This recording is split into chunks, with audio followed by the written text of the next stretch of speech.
예, 이번 시간에 세액공제 관련되는 부분 정리하겠습니다. 교재 223페이지가 되겠습니다. 먼저 근로소득세액공제가 되겠습니다. 자, 근로소득세액공제는 근로소득에 대한 산출세액이 130만 원 이하일 때 근로소득 산출세액의 55%를 적용을 하고요. 130만 원 초과일 때는 71만 5천 원 플러스 산출세액의 130만 원 초과되는 금액에 30% 공제를 해줍니다. 공제 한도는 급여 수준에 따라서 74만 원, 66만 원, 50만 원으로 이렇게 한도를 두고 있습니다. 총급여가 3천만 원 이하일 때 74만 원, 총급여 7천만 원 이하일 때 66만 원 한도고요. 7천만 원 초과하는 경우에는 50만 원 한도로 되어 있습니다. 근로소득세액공제는 우리 세무사랑 프로그램에서 자동으로 한도에 맞춰서 계산이 되기 때문에 굳이 여러분들이 기억하실 필요까지는 없다라고 보여집니다. 어쨌든 이렇게 적용이 된다라고 보시면 되겠고요. 자, 그 다음에 자, 납세조합에 대한 세액공제 224페이지에 있습니다. 교재에 보시면 매월 징수할 때 매월 징수세액의 5% 세액공제가 일어나고요. 연말정산 시에 산출세액의 5% 하도록 되어 있습니다. 그 다음에 주택자금 차입금 이자 세액공제, 우리 장기주택 저당차입금 이자 상환액에 대한 소득공제 앞에서 살펴봤죠. 주택자금 공제할 때 살펴봤습니다. 근데 여기에 나오는 거는 주택자금 차입금 이자에 대해서 세액공제를 해주는 겁니다. 이자 상당액을 그냥 세액공제 해주겠다라고 보시면 되겠습니다. 자, 이 부분은 지금 현재는 대상되는 게 거의 없습니다. 뭐냐면 무주택 세대주 또는 1주택만 소유한 세대주인 거주자가 95년 11월 1일부터 97년 12월 31일 기간에 미분양주택을 취득과 관련해서 나온 경우입니다. 그때 차입금에 대해서 이자를 납부하고 있다면 이자액의 30%를 세액 공제를 하고 있습니다. 혹시라도 이 규정이 적용되는 분들이 있다면 적용하시면 되겠습니다. 자, 그 다음에 정치자금 기부금에 대한 부분이 되겠습니다. 자, 정치자금 기부금은 10만 원까지는 그죠? 10만 원까지는 110분의 100에 상당하는 금액을 공제를 합니다. 자, 나머지는 뭐냐면 지방소득세도 공제를 해주고 있는데 결국에는 지방소득세 포함해 갖고 10만 원까지는 전액 공제가 됩니다.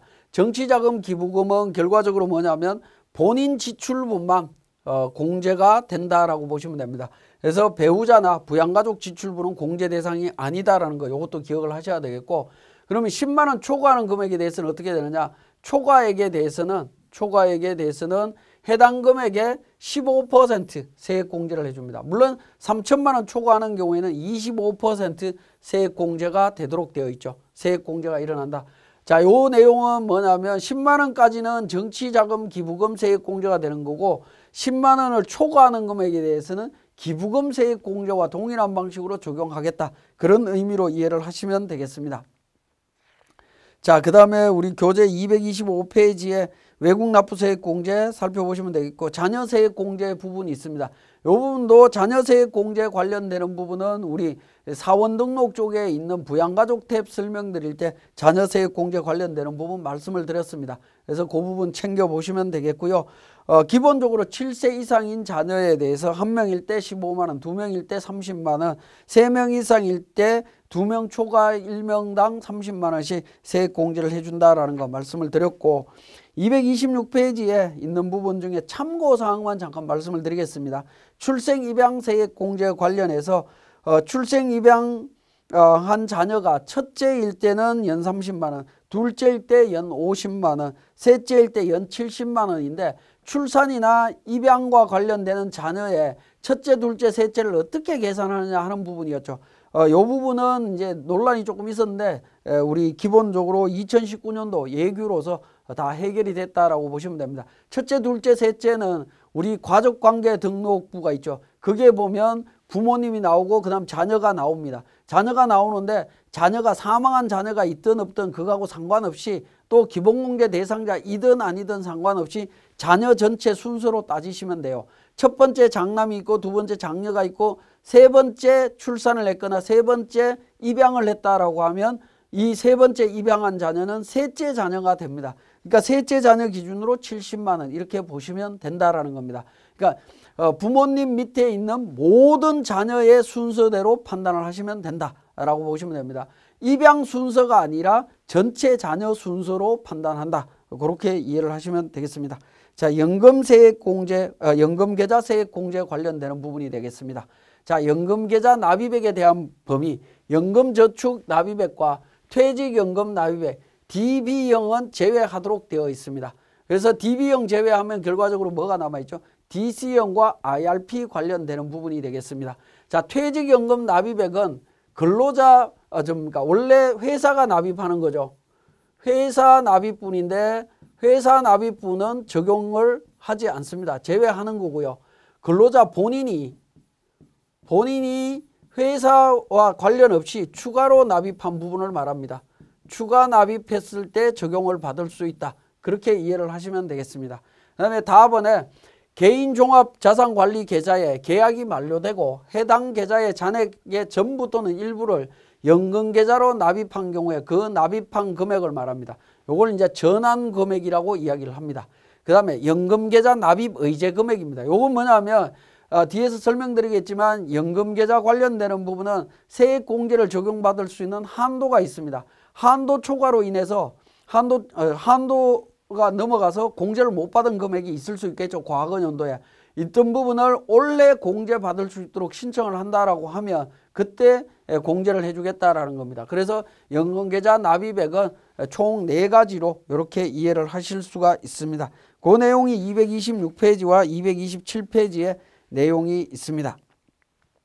자, 연금계좌와 관련해서 세액공제 및 한도 관련되는 부분이 되겠습니다.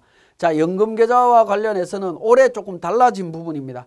자, 세액공제 및 한도를 연령 기준으로 적용을 하고 있습니다. 50세 미만인 경우와 50세 이상인 경우를 구분해서 보고 있는데요.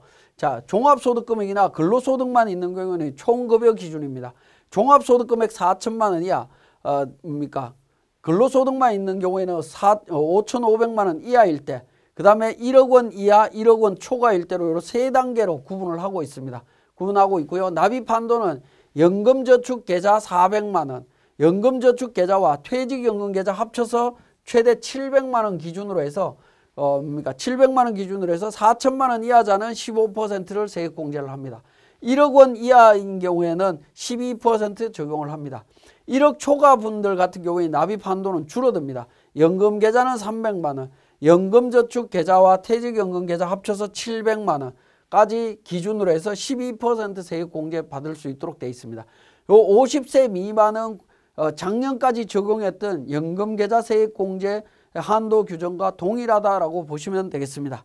다만 이제 ISA 계좌 만기 시에 연금계좌 추가 납입액, 즉 전환금을 추가 공제 받을 수가 있는데 전환금액의 10%와 300만 원 중에 작은 금액 기준으로 12%나 15%를 추가로 공제 받을 수 있다라고 보시면 되겠습니다. 자, 50세 이상일 때입니다. 자, 50세 이상인 경우에는 금융소득이 2천만 원 이하이고 50세 이상인 거주자에 대해서 적용을 받을 수가 있습니다. 자, 50세 이상은 노후자금도 대비해야 되는 측면도 있다 보니까 공제 혜택을 좀 더 많이 준다라고 보시면 되겠습니다. 자, 급여 수준에 대한 분류는 똑같습니다. 50세 미만하고 똑같은데 납입 한도는 연금저축계좌가 600만 원이고요. 연금저축계좌, 퇴직연금계좌가 900만 원입니다. 그러니까 결과적으로 뭐죠? 결과적으로는 200만 원이 늘었다라고 보시면 되겠죠. 200만 원이 증가했다. 한도를 증가시켰습니다. 200만 원 증가시켰고요. 공제율은 15%, 12% 똑같습니다. 근데 1억 원 초과되는 분들 같은 경우에는 300, 700 똑같이 적용을 합니다.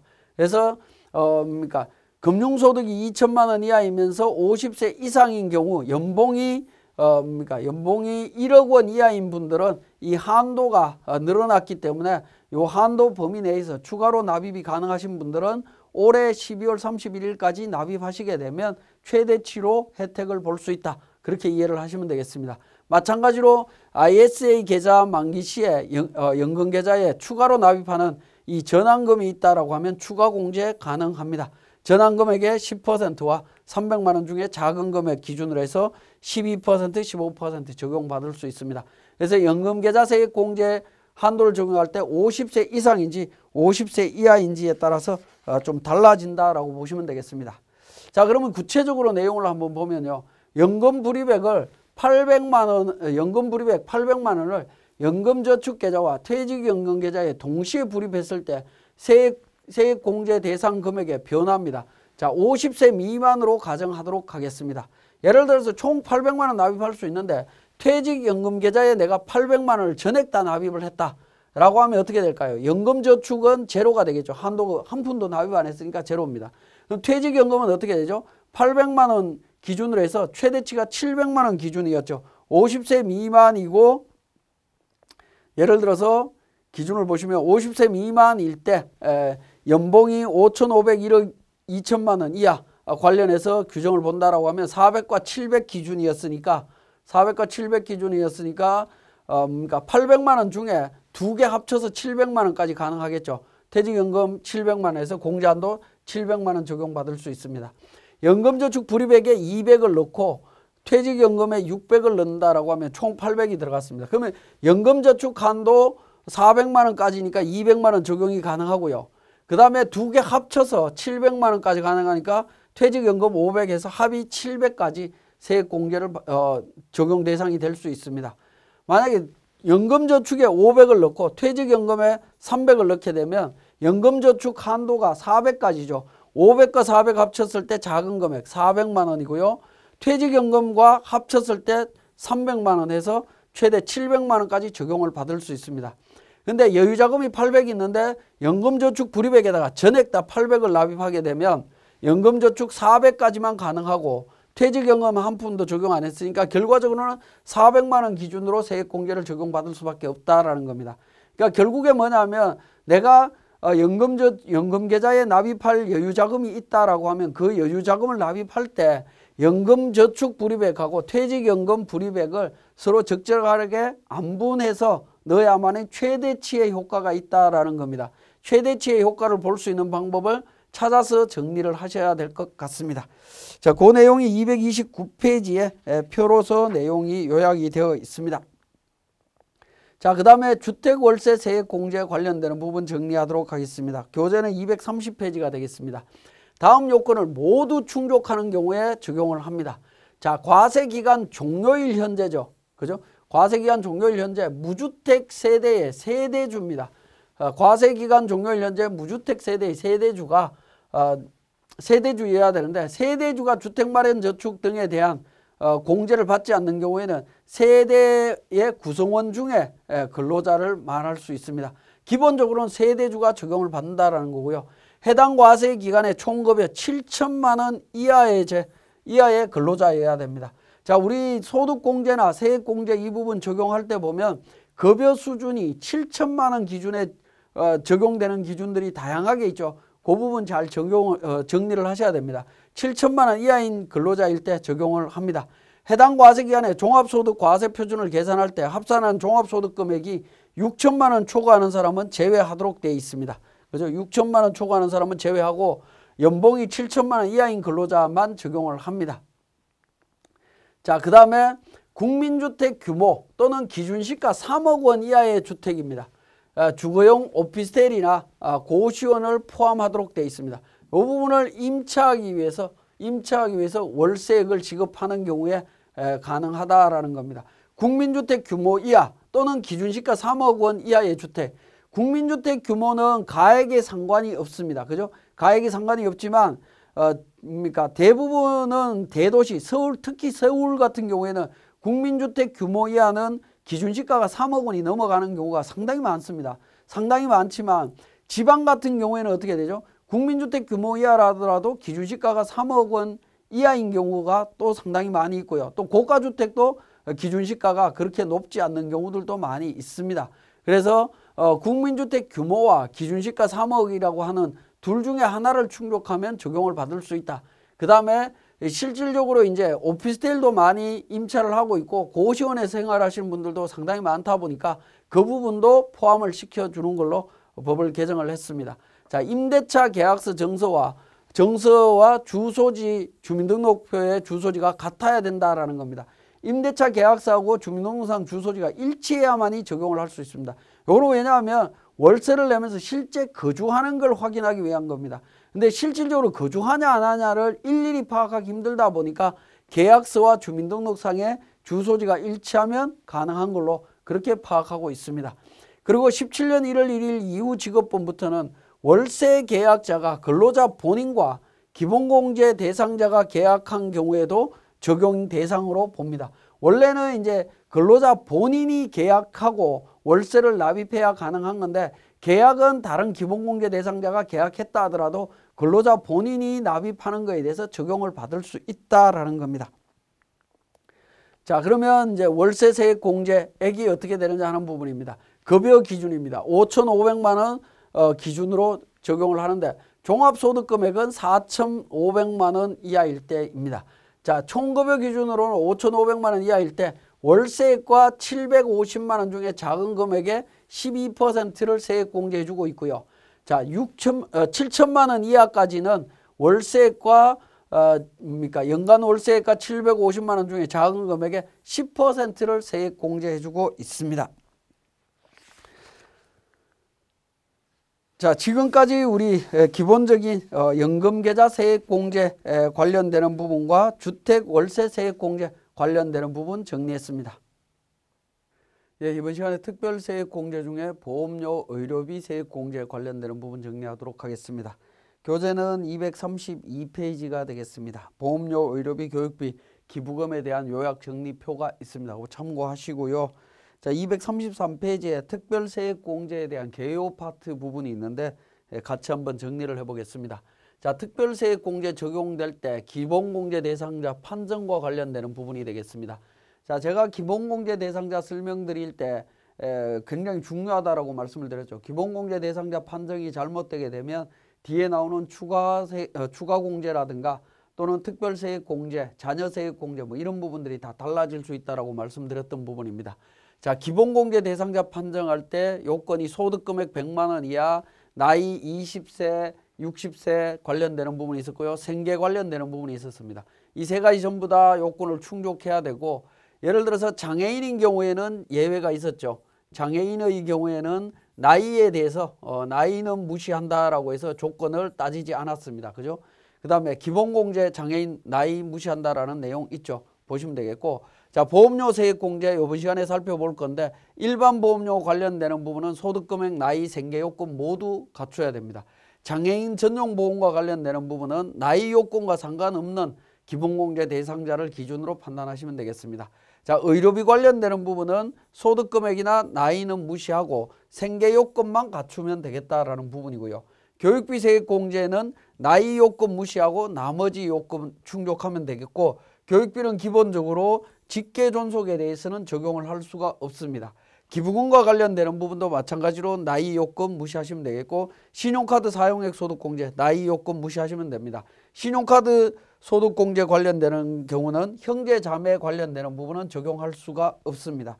자, 우리 교재에 보시면 보험료, 의료비, 교육비 관련되는 부분이 있는데, 자, 보험료, 의료비, 교육비 관련되는 요 세 가지 부분은 근로소득자만 가능하죠. 근로기간 동안 지출된 것만 가능하다라고 보시면 되겠습니다. 그 다음에 신용카드 소득 부분도 마찬가지고요. 근로제공기간 동안으로 적용을 합니다. 기부금이라든가 기본공제 관련되는 부분들은 그것과 상관없이 적용받을 수가 있습니다. 자, 그 다음에 표준세액공제 관련되는 부분이 되겠습니다. 근로소득자로서 특별소득공제, 보험료공제와 주택자금공제가 되겠죠. 특별세액공제, 보험료, 의료비, 교육비, 기부금 관련되는 부분이 되겠습니다. 월세액 세액공제를 신청하지 않은 사람에 대해서 연 13만 원의 세액공제를 적용을 해준다라는 겁니다. 정치자금 기부금이나 우리사주조합 기부금 세액공제는 표준공제와 중복 적용이 가능하다라는 겁니다. 여기에서 표준세액공제는 특별소득공제 등을 신청하지 않은 경우에 적용을 하는데, 만약에 신청을 했으면 어떻게 할 거냐? 신청했다라고 하면 신청한 금액을 그대로 인정을 합니다. 다만 신청한 소득공제나 세액공제 금액이 연 13만 원 이하일 때는 표준세액공제로 가는 게 유리하겠죠. 그러한 경우에는 자동으로 표준세액공제가 적용이 된다. 그렇게 이해를 하시면 되겠습니다. 자, 그 다음에 연도 중에 혼인, 이혼, 별거, 취업 등의 사유가 발생했을 때 어떻게 되느냐. 보장성 보험료나 의료비, 교육비 세액공제를 적용할 때 기본적으로는 요 적용은 기본공제 대상자를 하고 있죠. 기본공제 대상자가 됩니다. 대상자인데 기본공제 대상자 판단 기준은 과세기간 종료일이죠. 12월 31일 기준으로 판정하도록 되어 있습니다. 그렇지만 이혼이나 혼인이나 이혼, 별거, 취업 등의 사유가 발생했을 때는 기본공제 대상자가 12월 31일 기준이다 보니까 적용 대상이 될 수가 없을 수도 있습니다. 그런 경우에 어떻게 할 거냐 하는 부분인데 종전의 배우자, 부양가족, 장애인, 과세기한 종료일 현재 65세 이상인 사람을 위해서 이미 지급한 금액이 있다면 그 사유가 발생한 날까지 지급한 금액에 대해서는 세액공제를 적용한다라는 겁니다. 그죠? 이혼, 혼인, 이혼, 별거, 취업의 사유입니다. 그죠? 요 사유일 때는 기존의 기본공제, 과세기간 종료일 현재 기준으로는 기본공제 대상자가 아니지만 그 사유가 발생한 날 기준으로 봤을 때 전날까지는 기본공제 대상자가 된다면 그 부분에 대해서 이미 지출된 것에 대해서는 적용을 받을 수 있다라는 겁니다. 자, 그 부분 주의해서 살펴봐 주시고요.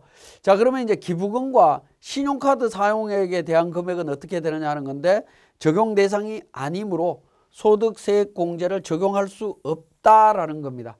기부금과 신용카드 사용액 소득공제는 무조건 12월 31일 기준으로 적용하겠다라는 부분으로 이해를 하시면 되겠죠. 12월 31일 기준으로 적용이 안 되면 적용할 수 없는 거고 보험료, 의료비, 교육비 세액 공제는 혼인, 이혼, 별거, 취업의 사유가 있다라고 하면 그 사유 발생한 날까지는 적용해 주겠다. 그렇게 정리를 하시면 되겠습니다. 그게 233페이지의 내용이 있습니다.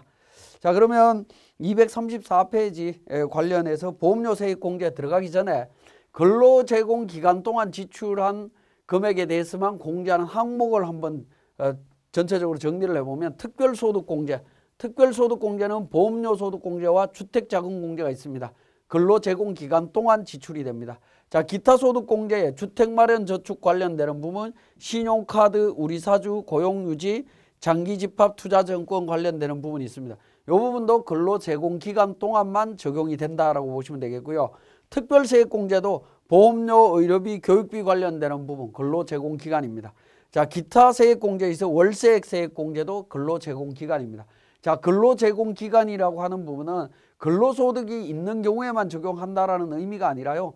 자, 1월 1일부터 12월 31일 중에 근로를 제공한 기간 동안만 적용하겠다. 예를 들어서 1월 1일부터 6월 30일까지 백수로 있다가 7월 1일부터 입사해서 근무를 하고 있고 근로소득이 생겼다면 7월 1일 이후부터 특별소득공제, 기타소득공제, 특별세액공제, 기타세액공제 관련되는 내용이 지출된 금액이 있다면 적용하겠다라는 겁니다. 그러니까 1월 1일부터 6월 30일까지 백수 기간에 대한 부분은 적용할 수 없다라는 의미입니다. 자, 그 부분 정리를 했고요. 자, 그 다음에 특별세액공제 중에 보험료세액공제가 되겠습니다.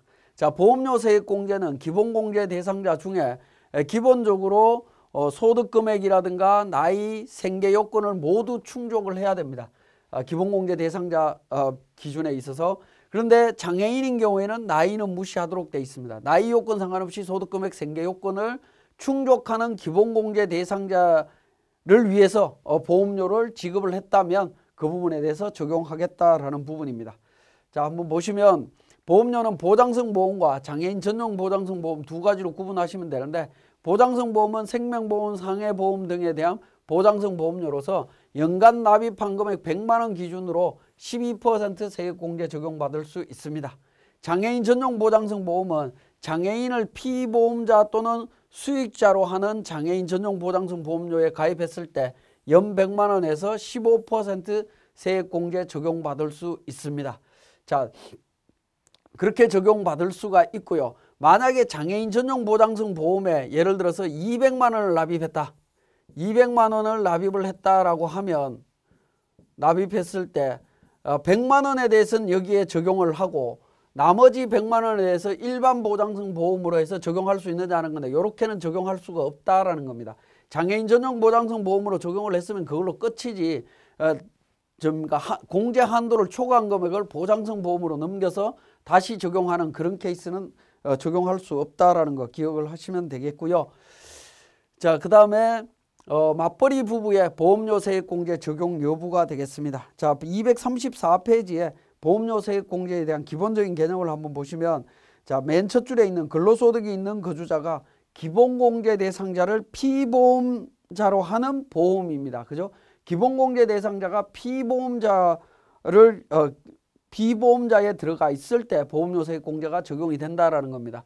그러니까 보험은 계약자 피보험자가 있죠. 이 피보험자가 기본공제 대상자여야 된다라는 부분입니다. 계약자는 돈 납부하는 사람이죠. 그러니까 근로자 본인입니다. 근로자 본인이 보험료를 납부를 하는 경우에 그 부분이 가능하다. 그렇게 보시면 되겠습니다. 자, 본인과 배우자가 서로 맞벌이 부부인 경우에 서로 공제 대상 배우자가 아닌 케이스가 되겠습니다. 그죠? 그런 경우에 본인이 피보험자, 배우자한테 보험료를 납부했다. 이 경우에 어떻게 되느냐 하는 겁니다. 자, 배우자는 기본공제 대상자가 아니죠. 이 경우에는 본인과 배우자 모두 다 보험료 세액공제를 적용받을 수가 없습니다.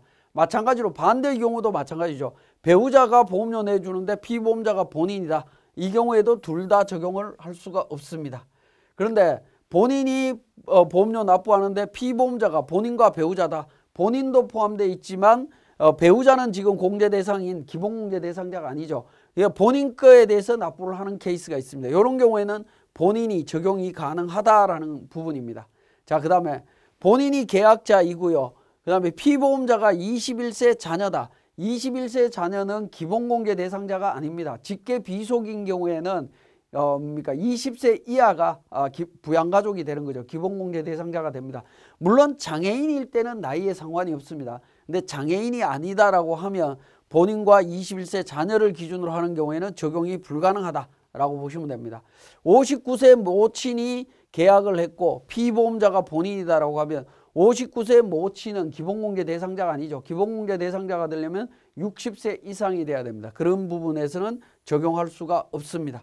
그래서 결론적으로 말씀을 드리면 계약자와 피보험자가 기본공제 대상자가 아닌 경우에는 적용이 불가능하다라는 거 기억을 하셔야 되겠습니다. 그래서 보험료 관련되는 부분은 계약자와 피보험자의 구성을 정확하게 좀 파악하실 필요가 있습니다.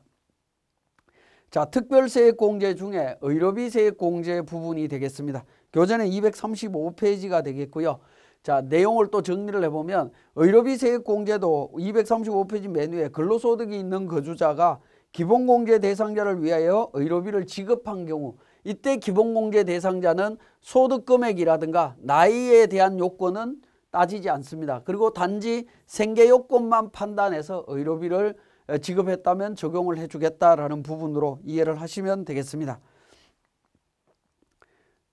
자, 구체적인 내용을 보시면 의료비 세액공제는 공제 대상 부분을 가나 다로 세 가지로 구분하실 수 있습니다. 누구한테 지출을 했느냐 하는 부분인데요. 본인, 장애인, 만 65세 이상, 중증 질환자, 희귀 난치성 질환자라든가 결핵 환자 이런 분들한테 지출한 의료비, 그 다음에 그 외에 부양가족, 그 다음에 난임 시술비가 있습니다. 자, 공제항목은 의료비, 의약품, 안경 구입비 뭐 이런 부분들이고요. 성형수술비라든가 이런 부분들은 안 되고 실손 의료비는 제외하도록 되어 있습니다. 이렇게 제외한 의료비, 그러니까 공제 대상 의료비를 지출을 했을 때 공제 한도는 어떻게 되느냐. 본인 등에 대한 의료비는 총급여 3% 부분에서 3% 금액과 나아 부분 총급여 3% 초과액 중에 연 700만 원 한도 부분이 있습니다. 총급여 3% 초과하지 못한 금액이 있다면 나의 의료비를 차감한 금액을 기준으로 해서 합니다. 자, 그 금액에 대해서 15% 세액공제를 해주고요. 그러니까 기본적으로 본인 등에 대한 부분은 일반적으로 표현하는 것은 전액공제가 된다라고 이야기를 하고 있습니다. 전액공제고요. 그 다음에 그 외에 부양가족인 경우에는 총급여 3% 초과를 해야 되고 연 700만 원 한도로 공제를 해주고 있습니다. 근데 만약에 그 외에 의료비가 총급여 3%보다 작게 지출이 됐다면 어떻게 될 거냐는 건데, 작게 지출된 금액이 있다면 그 금액에 대한 부분은 본인 의료비에서 차감하겠다라는 부분으로 이해를 하시면 되겠고요. 난임 시술비 같은 경우에도 전액 공제를 해주는데 세액 공제율은 20%를 적용하고 있습니다. 자, 구체적으로 공제 대상 의료비가 되겠습니다. 공제 대상 의료비는 진찰, 진료, 예방을 위한 의료기관 지출액과 치료, 요양을 위한 의약품, 의약품에는 한약도 포함이 된다라고 보시면 되겠고요. 자, 이런 부분들 공제를 해주는데 미용, 성형수술 비용이라든가 건강증진을 위한 의약품 구입 비용 이런 부분들은 제외가 되도록 되어 있습니다. 그 다음에 시력 보정용 안경이나 콘택트 렌즈 구입과 관련되는 부분은 1인당 50만 원 기준으로 공제를 받을 수 있습니다. 한도 내에서 해주는데요. 자, 이 안경 구입비와 관련해서는 지금 간소화 서비스에서 자료를 제공한다라는 겁니다. 제공 예정입니다. 서비스 제공 예정입니다. 요거는 이제 특히 적용이 될 수 있는 여지는 신용카드로 결제를 했을 때, 카드사를 통해서 정리를 해주고 있다라고 보시면 되겠습니다. 자, 그 다음에 5번에 해당 과세기간에 총 급여액이 7천만 원 이하인 사람인 경우에 산후조리원에 비용을 지출했다라고 하면 공제를 해줍니다. 얼마까지? 1회당 200만 원 이내의 금액에 대해서 적용을 받을 수 있습니다. 자, 공제 대상 의료비를 간략하게 정리를 했고요. 자, 그 다음에 의료비 세액공제 적용 방법을 간단하게 보도록 하겠습니다. 그 내용은 235페이지에 3번 서식에 있는 당구장 표시 내용인데요. 자, 근로자가 소득금액 100만 원을 초과하여 기본공제를 받지 못하는 배우자를 위해서 지출하는 의료비도 근로자 본인이 의료비 세액공제가 가능하다라는 겁니다. 그죠? 의료비 세액공제는 기본공제 대상자를 판단할 때 소득금액이나 나이 요건을 무시한다라고 했죠. 그러니까 소득금액 때문에 적용 못 받았기 때문에 배우자를 위해서 지출한 거 가능합니다. 자, 맞벌이 부부의 경우에 자녀 의료비는 자녀에 대한 기본공제를 받는 자가 지출한 것만 공제가 가능합니다. 자, 원래 의료비 세액공제는 지출자를 기준으로 해서 공제를 해줍니다. 그런데 간소화 서비스에서 정보가 제공되는 부분은 지출자를 기준으로 정보가 제공되는 것이 아니라 환자 기준으로 정보가 제공이 되는 거죠. 진료받은 사람 기준으로 정보가 제공되기 때문에 실무적으로 적용하는 부분에 있어서는 약간 다르다라고 볼 수 있습니다. 원칙적으로는 본인이 지출한 거, 자녀 의료비에 대해서 내가 지출한 거, 아버지가 지출했으면 아버지가, 그러니까 아내가 지출했으면 아내가 하는데 그 자녀의 기본공제 대상자를 아버지가 받는다라고 하면 실질적으로 엄마가 지출한 의료비는 공제를 못 받습니다. 근데 실무적으로는 그렇게 구분이 명확하게 이루어지지 않기 때문에 기본공제 대상자를 위해서 지출한 금액은 지출자가 누구냐를 판단이 거의 힘드니까 그냥 무시하시고 적용하고 있다. 그렇게 이해를 하시면 되겠습니다. 생계를 같이 하는 부양가족임에도 소득요건, 나이 요건을 갖추지 못해서 인적공제를 받지 못하는 부양가족을 위해 지출한 의료비도 공제 가능하다라는 겁니다. 소득요건과 나이 요건을 못 갖췄을 때 가능하다라는 부분이고요.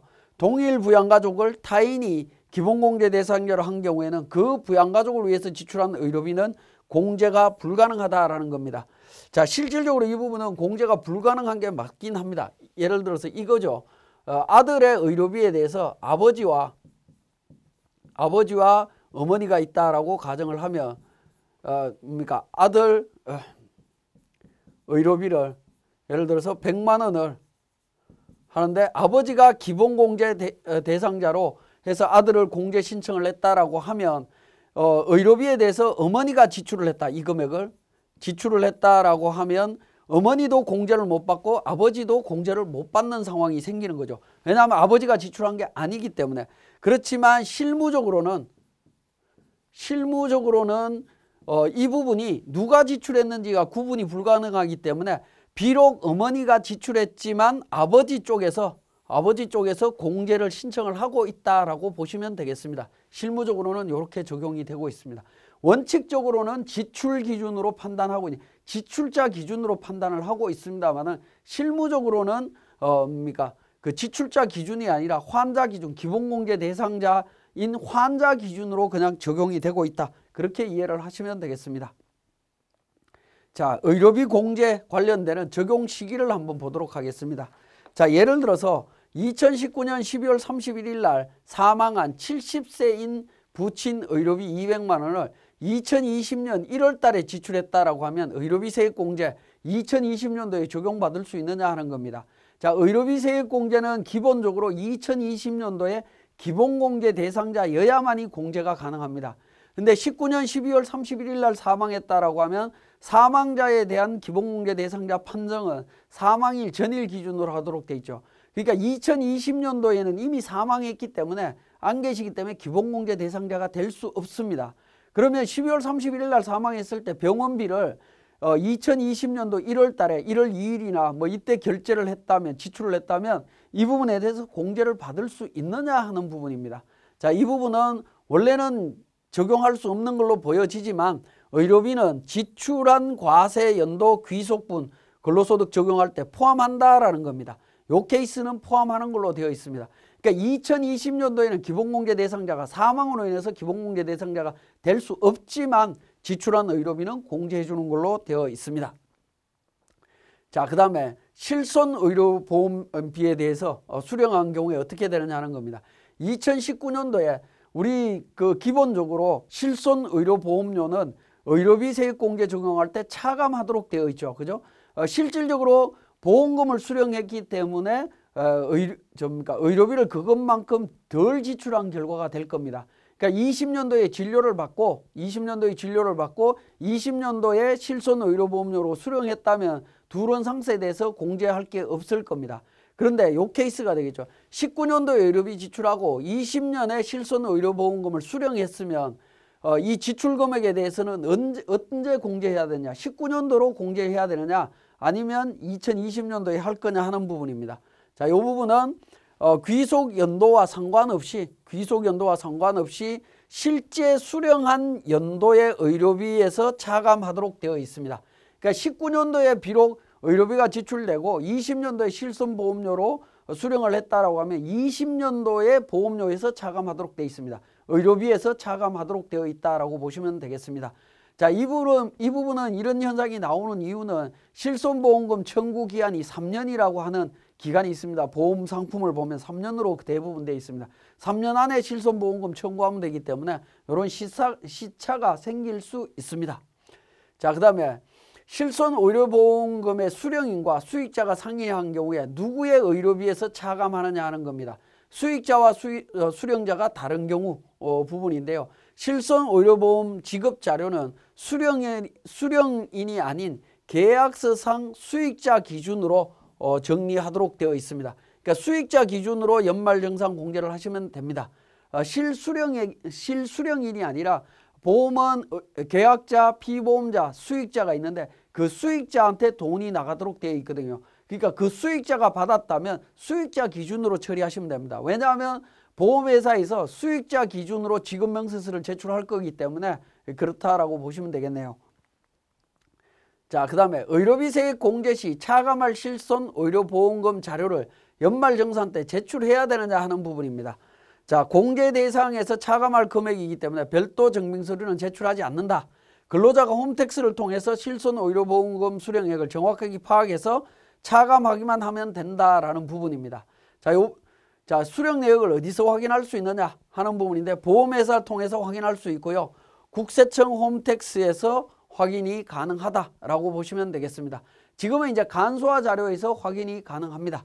자, 부양가족 실손의료보험금 수령 내역은 어떻게 확인하느냐 하는 부분인데 보험회사 통해서 하거나 부양가족 본인이 홈택스에서 확인을 하시면 됩니다. 물론 이제 그 소득자 본인이 동의를 받아서 확인할 수도 있습니다. 그래서 작년까지만 하더라도 실손의료보험금과 관련되는 부분은 그 간소화 자료와 별도로 분리돼서 자료가 제공되고 있습니다만은 2020년도 연말정산 때에는 이 부분에 대해서 간소화 자료에 합쳐서 한꺼번에 자료를 제공해 준다라고 이해를 하시면 되겠습니다. 자, 관련되는 내용 부분 보시면 236페이지 참고사항은 지금 방금 설명드렸던 부분이고요. 그 다음에 238페이지에 신용카드 사용 의료비 중에 몇 가지 살펴보도록 하겠습니다. 신용카드 사용 의료비에 대해서는 의료비 세액 공제와 신용카드 사용 소득 공제 동시에 적용한다라고 말씀드렸고, 동그라미 4번 맞벌이 부부를 위해서 지출한 의료비 이 부분 서로 공제가 가능하다라고 했고요. 맞벌이 부부 자녀 의료비는 자녀에 대한 기본공제를 신청한 사람이 의료비 세액공제를 적용받는다. 그 다음에 10번에 외국 법인에 지출한 의료비는 공제 대상이 될 수가 없습니다. 자, 여기까지 보험료 세액공제와 의료비 세액공제 내용이었습니다. 예, 특별 세액공제 중에 교육비와 기부금 관련되는 세액공제 정리하도록 하겠습니다. 자, 먼저 교육비 관련되는 부분이 되겠습니다. 교재 239페이지가 되겠고요. 자, 교육비 관련되는 부분도 기본공제 대상자를 위해서 교육비가 지출이 돼야 되는데, 자, 기본공제 대상자의 소득금액 요건과 생계 요건은 확인을 하셔야 되고요. 나이 요건은 없다라고 보시면 되겠습니다. 그리고 직계존속은 원칙적으로 교육비 세액공제를 적용받을 수가 없습니다. 자, 내용을 한번 보시면, 자, 교육비는 우리 교재 239페이지에 내용이 나와 있고요. 자, 본인에 대한 교육비는 대학원, 시간제 과정, 직업능력개발훈련시설, 그 다음에 학자금 대출 상환액에 대한 부분에 대해서 교육비 적용받을 수 있는데 전액 공제를 해주고 있고요. 취학 전 아동의 경우에는 1인당 300만 원 기준이고 초, 중, 고등학교 등록금, 입학금, 급식비, 교과서 대금 관련되는 부분입니다. 자, 취학 전 아동, 초, 중, 고등학교, 대학생, 장애인 관련되는 부분, 이 부분들은 직계 비속에 대한 개념으로 이해를 하시면 되겠습니다. 마찬가지로 1인당 300만 원이고요. 대학생은 1인당 900만 원까지 공제가 가능합니다. 장애인의 경우에는 장애인 재활교육비 전액 공제가 가능하다라는 거고요. 직계존속은 교육비 공제를 배제를 합니다. 다만 장애인 특수교육비는 공제 가능하다라고 보시면 되겠습니다. 자, 이렇게 지출된 교육비에 대해서 전액 기준으로 해서 15% 세액 공제를 받을 수가 있습니다. 자, 구체적인 내용으로 좀 들어가 보면 교육부 중에 든든 학자금이나 일반 상환 학자금 대출 원리금 상환에 대한 세액공제 적용 방법이 되겠습니다. 자, 기본적으로 보시면 우리 교재 239페이지에 교육비 세액공제 부분에서 근로자가 해당 연도에 기본공제 대상자를 위해서 지출한 교육비는 15% 공제해 주겠다라고 되어 있습니다. 그런데 근로자가 지출을 해야 되는 거죠. 직계비속의 자녀가 대학을 다니는데 대학에서 학자금 대출 본인 직계비속 본인 명의로 대출을 받아갖고 그러니까 교육비를 등록금을 납부를 했다면 아버지 입장에서 그 부분에 대해서 세액 공제가 되느냐 하는 부분입니다.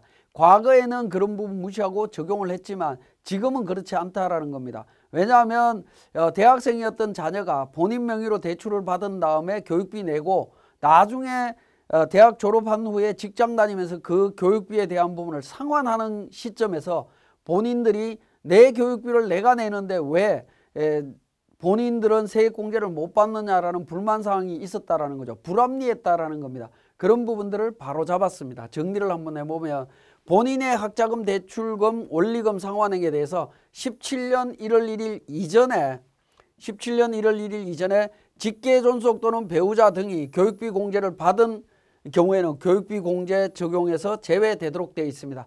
설령 17년 이전에 그러니까 든든 학자금이나 이런 대출금을 받아서 제 등록금을 냈습니다. 근데 그때 당시에 제 부모님이나 제 배우자가 저에 대한 교육비 부분을 공제를 받았다면 설령 지금 현재 제가 갚고 있다 하더라도 상환하고 있다 하더라도 교육비 세액 공제를 적용 못 받는다라는 거, 요거 좀 디테일하게 보셔야 됩니다.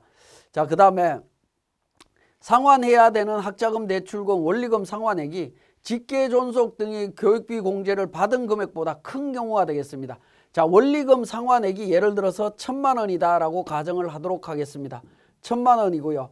교육비 공제 받은 금액이 900만 원이다 라고 하면 기본적으로 900만 원까지는 이중으로 세액 공제를 못 해주겠다라는 부분이죠. 그러면 초과된 100만 원에 대해서 어떻게 할 거냐? 공제를 해주겠다라는 겁니다.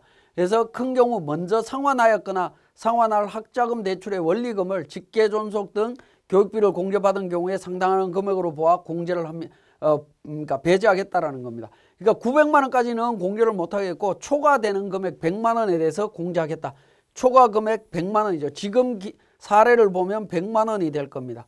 100만 원에 대해서는 본인이 공제를 받을 수 있다라고 보시면 되겠습니다. 자, 세 번째가 되겠습니다. 17년도부터 직계 비속 명의로 든든 학자금 등을 대출받아 대학 등록금을 납부했다면 부모의 근로소득에서는 교육비 공제가 불가능합니다. 이제는. 왜냐하면 부모님이 직접 자기 돈으로 교육비를 지출한 게 아니죠. 그렇기 때문에 안 되고요. 직계비속 자녀가 대학 졸업 후에 대출금, 원리금 상환 시에 교육비 공제가 가능하다라는 겁니다. 그러니까 대학 다닐 때 대출 내서 납부했던 그 교육비를 나중에 대출금으로서 상환할 때 그때 공제를 해주겠다라는 부분으로 이해를 하시면 되겠습니다.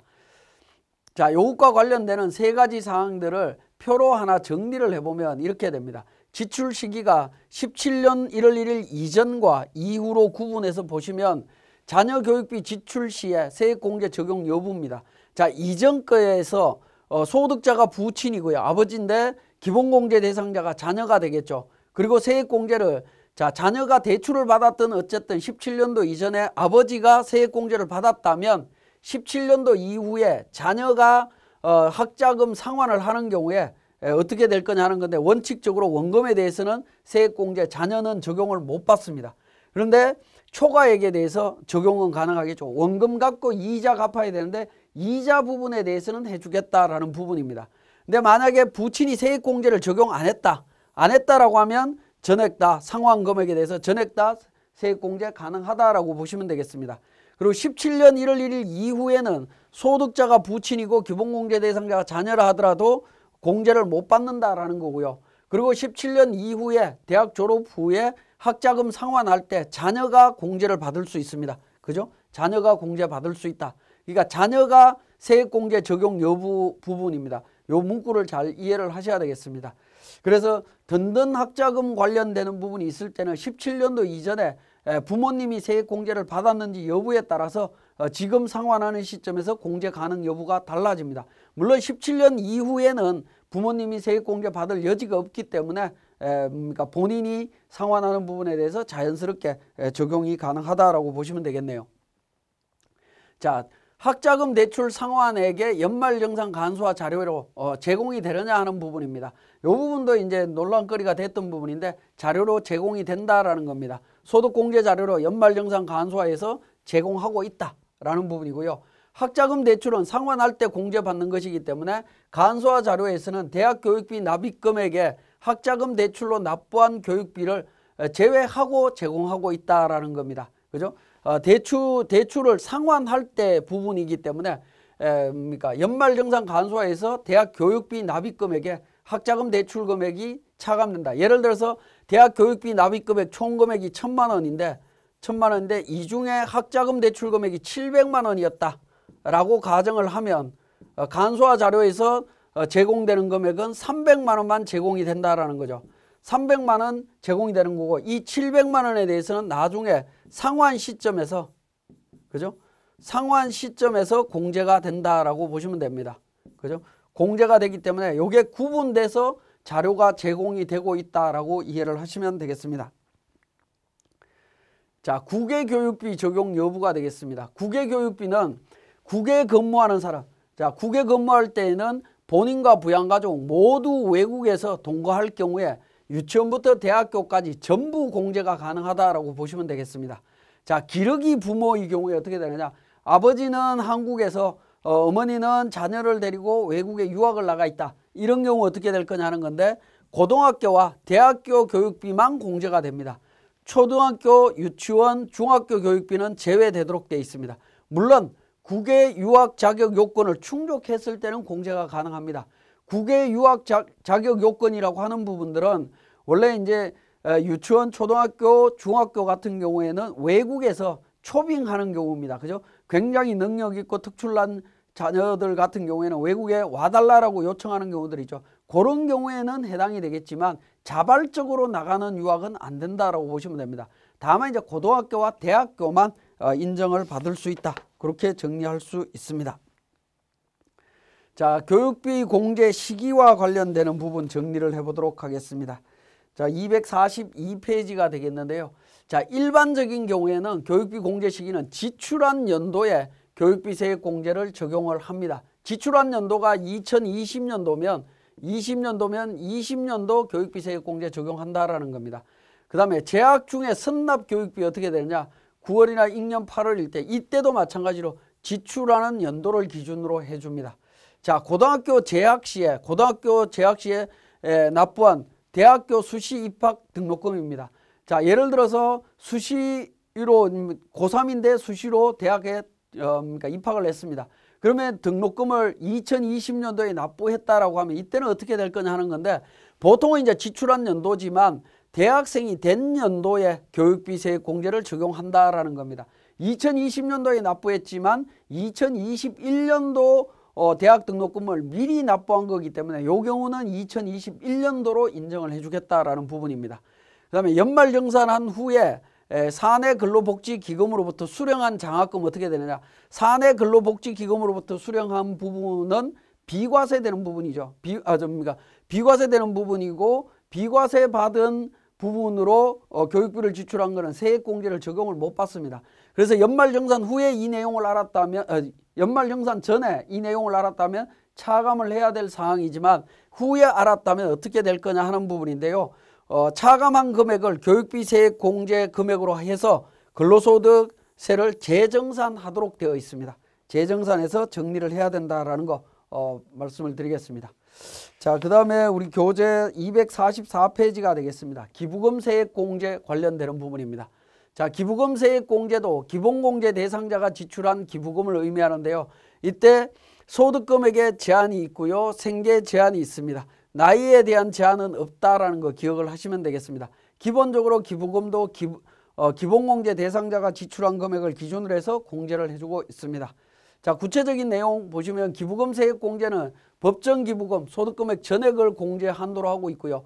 지정 기부금은 종교단체와 종교단체 외로 하는데, 종교단체 외인 경우에는 소득금액의 30%, 종교단체는 10% 기준으로 한도를 정하고 있고, 세액공제는 15%입니다.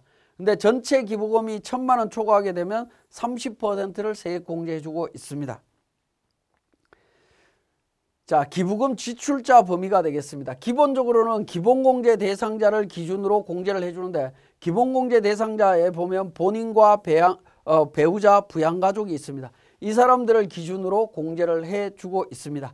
자, 나이에 대한 제한입니다. 나이는 배우자나 부양가족은 나이에 대한 제한이 없습니다. 원래 부양가족은 20세 이하 60세 이상이라는 제한이 있었지만 기부금 세액 공제를 적용할 때 지출자 범위 안에는 나이를 따지지 않는다라는 거죠. 그 다음에 소득금액 요건입니다. 소득금액은 100만 원 이하여야 됩니다. 물론 이제 근로소득만 있는 경우에는 총급여 500만 원 이하인 경우에 적용이 되고요. 생계 요건은 무조건 다 갖춰야 되는 걸로 보시면 됩니다. 자, 다른 거주자의 기본공제를 적용받는 사람은 제외되도록 되어 있습니다. 그러니까 부양가족 중에 다른 쪽에 기본공제 대상자가 되어 있는 경우에는 이쪽에 포함이 될 수 없다. 이중으로는 적용이 안 된다. 뭐 그런 의미로 이해를 하시면 되겠습니다. 자, 기부금 세액공제와 기부금 필요경비와의 관계가 되겠습니다. 자, 우리 교재는 245페이지가 되겠는데요. 자, 거주자가 사업소득 금액과 사업소득 이외의 종합소득 금액이 있는 경우 적용하는 방법이 되겠습니다. 사업소득 금액이 있는 경우에는 필요경비로 산입을 해야 되는 거고, 그 외의 기부금 같은 경우에는 기부금 세액공제를 적용하는 부분입니다. 그러니까 기부금 세액공제와 기부금 필요경비 산입은 거주자의 선택해서 적용할 수 있다라는 부분입니다. 일부는 세액공제 적용하고 나머지는 필요경비 산입도 가능하다라는 겁니다.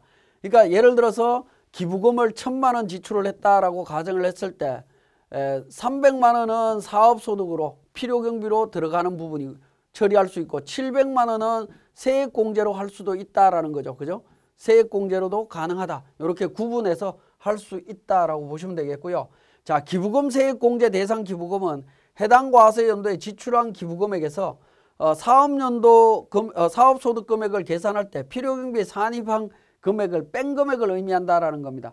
그러면 총 1,000만 원 중에서 사업소득 계산할 때 필요경비로 들어간 300만 원 뺀 나머지 700만 원 갖고 세액공제를 받아라. 그런 의미로 이해를 하시면 되겠습니다. 자, 기부금 세액공제를 적용하는 종합소득 산출세액은 필요경비에 산입한 기부금이 있는 경우에는 사업소득에 대한 산출세액은 제외한다라고 되어 있습니다. 자, 필요경비에 산입한 기부금이 있는 경우 이 부분인데, 이게 어떤 의미냐면, 예를 들어서 산출세액이 그러니까 500만 원이다라고 가정을 하겠습니다. 500만 원인데 사업소득 금액이 1,000만 원이고요. 그러니까 근로소득 금액이 예를 들어서 1,000만 원이다라고 가정을 하죠. 근데 이 사업소득 금액 계산할 때 들어간 기부금이 있다라고 하면 기부금 300만 원이 있고요. 근로소득 쪽에 들어가는 세액공제 쪽에 기부금이 700만 원 있다라고 하면 이 700만 원에 대한 세액공제 부분은 어디에다가 적용할 거냐 하는 건데 소득금액 비율로 해서 근로소득에 대해 해당되는 산출세액을 계산해야 되겠죠. 이 산출세액을 안분을 하게 되면 근로소득과 관련되는 것은 250만 원이 될 겁니다. 그럼 250만 원 안에서 700만 원 기준으로 세액공제를 하겠다라는 겁니다. 기부금 300만 원에 대한 사업소득의 필요경비로 들어갔기 때문에 사업소득에 대한 산출세액 상당액은 제외한다라는 거죠. 이런 의미를 이야기를 하고 있습니다. 그러니까 우리는 요 내용은 사실은 이제 기부금 필요경비와 관련되는 거는 사업소득과 관련되는 거기 때문에 여러분들 연말정산할 때는 상관이 없습니다만은 어차피 연말정산과 종합소득세 신고 업무가 같이 연계되는 부분이기 때문에 같이 한번 설명을 드렸습니다.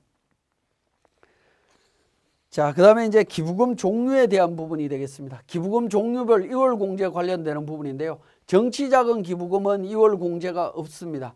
법정기부금과 지정기부금은 2월 공제가 가능하고요. 10년 동안 2월 공제 되도록 되어 있습니다.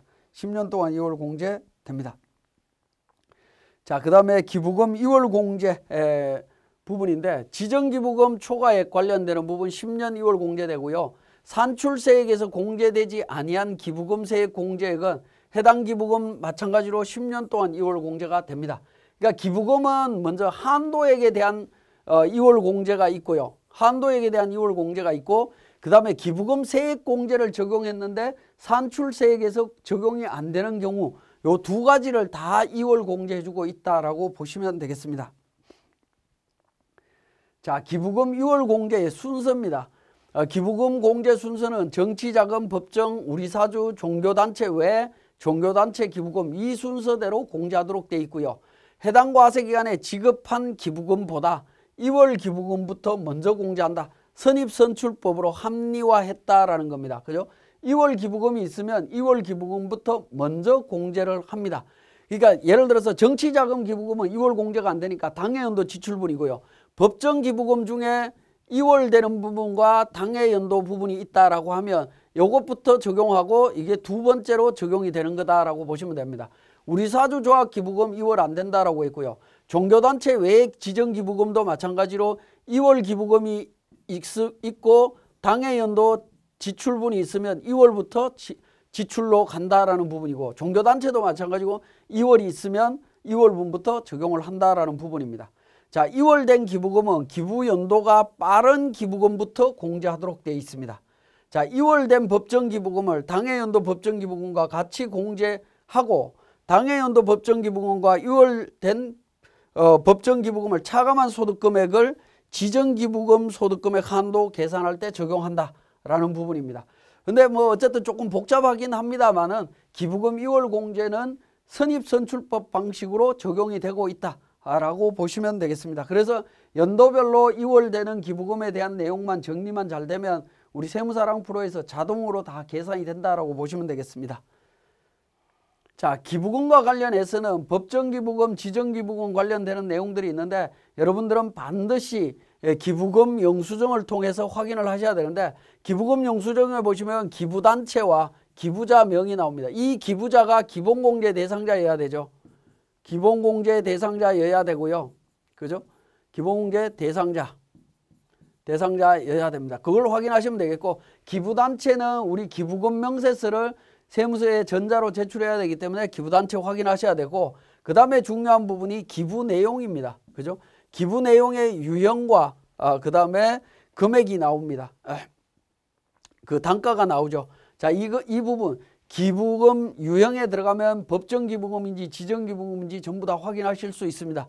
그래서 기부금 영수증을 반드시 챙겨 보셔야 됩니다. 기부금 업무를 하실 때는 반드시 기부금 영수증을 챙겨 보셔야 된다라는 거 기억을 해 주시고 자, 그 다음에 기부금 명세서입니다. 기부금 명세서가 작성이 되는데 기부금 명세서는 그 2월 되는 기부금을 확인하는 서식이다라고 보시면 됩니다.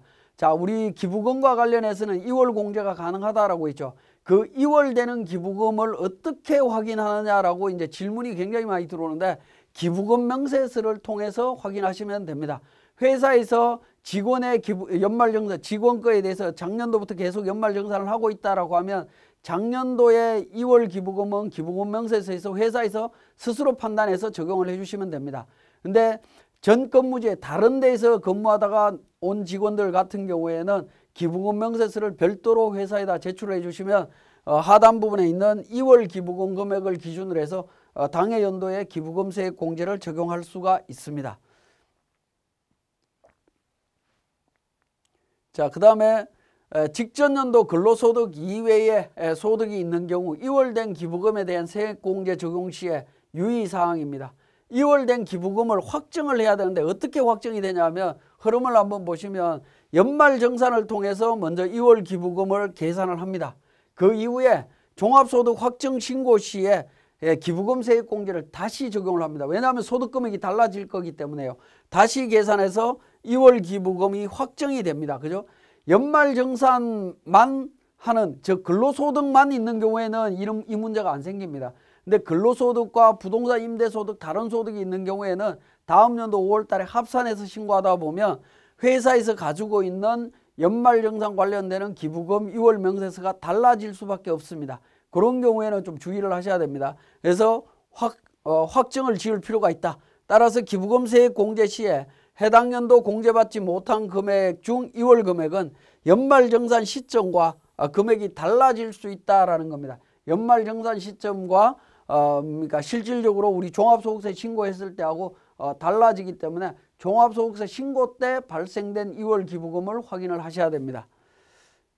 자, 그 다음에 당해연도 기부금 세액공제 적용되는 2월 기부금 확인 방법이라고 해서 당해연도 소득에 대한 연말정산 시에 기부금 세액공제 적용 대상 기부금은 당해연도 지출한 기부금과 2월 된 기부금 합계금액이다. 이때 2월 된 기부금은 반드시 직전 연도 종합소득 확정 신고 시에 2월 된 금액으로 확인해야 된다라는 겁니다.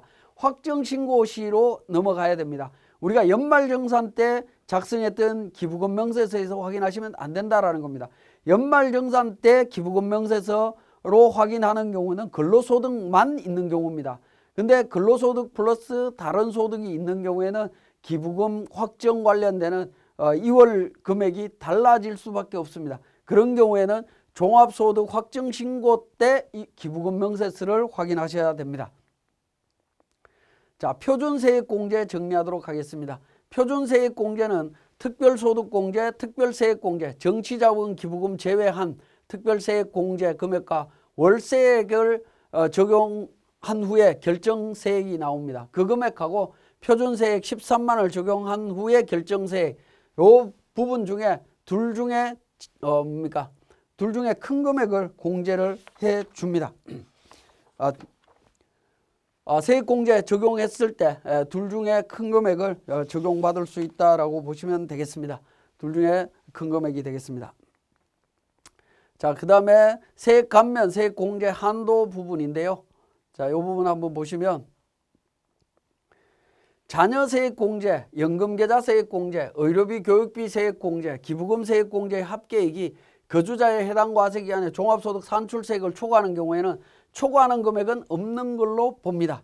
다만 이제 그 초과하는 금액에 기부금 세액 공제액이 포함되어 있다면 해당 기부금과 기부금 공제 한도를 초과하여 공제받지 못하는 지정 기부금은 10년 동안 2월에서 공제를 해준다라고 되어 있습니다. 그죠? 자녀, 연금, 보험료, 의료비, 교육비 관련되는 부분들은 산출세액을 초과해서 세액 공제를 받을 경우에는 초과되는 금액은 그냥 없는 걸로 보시면 됩니다. 없는데 여기서 기부금 세액 공제가 포함이 되어 있다면 그 기부금 세액 공제는 2월에서 적용을 해주겠다. 10년 동안 2월 적용 가능합니다.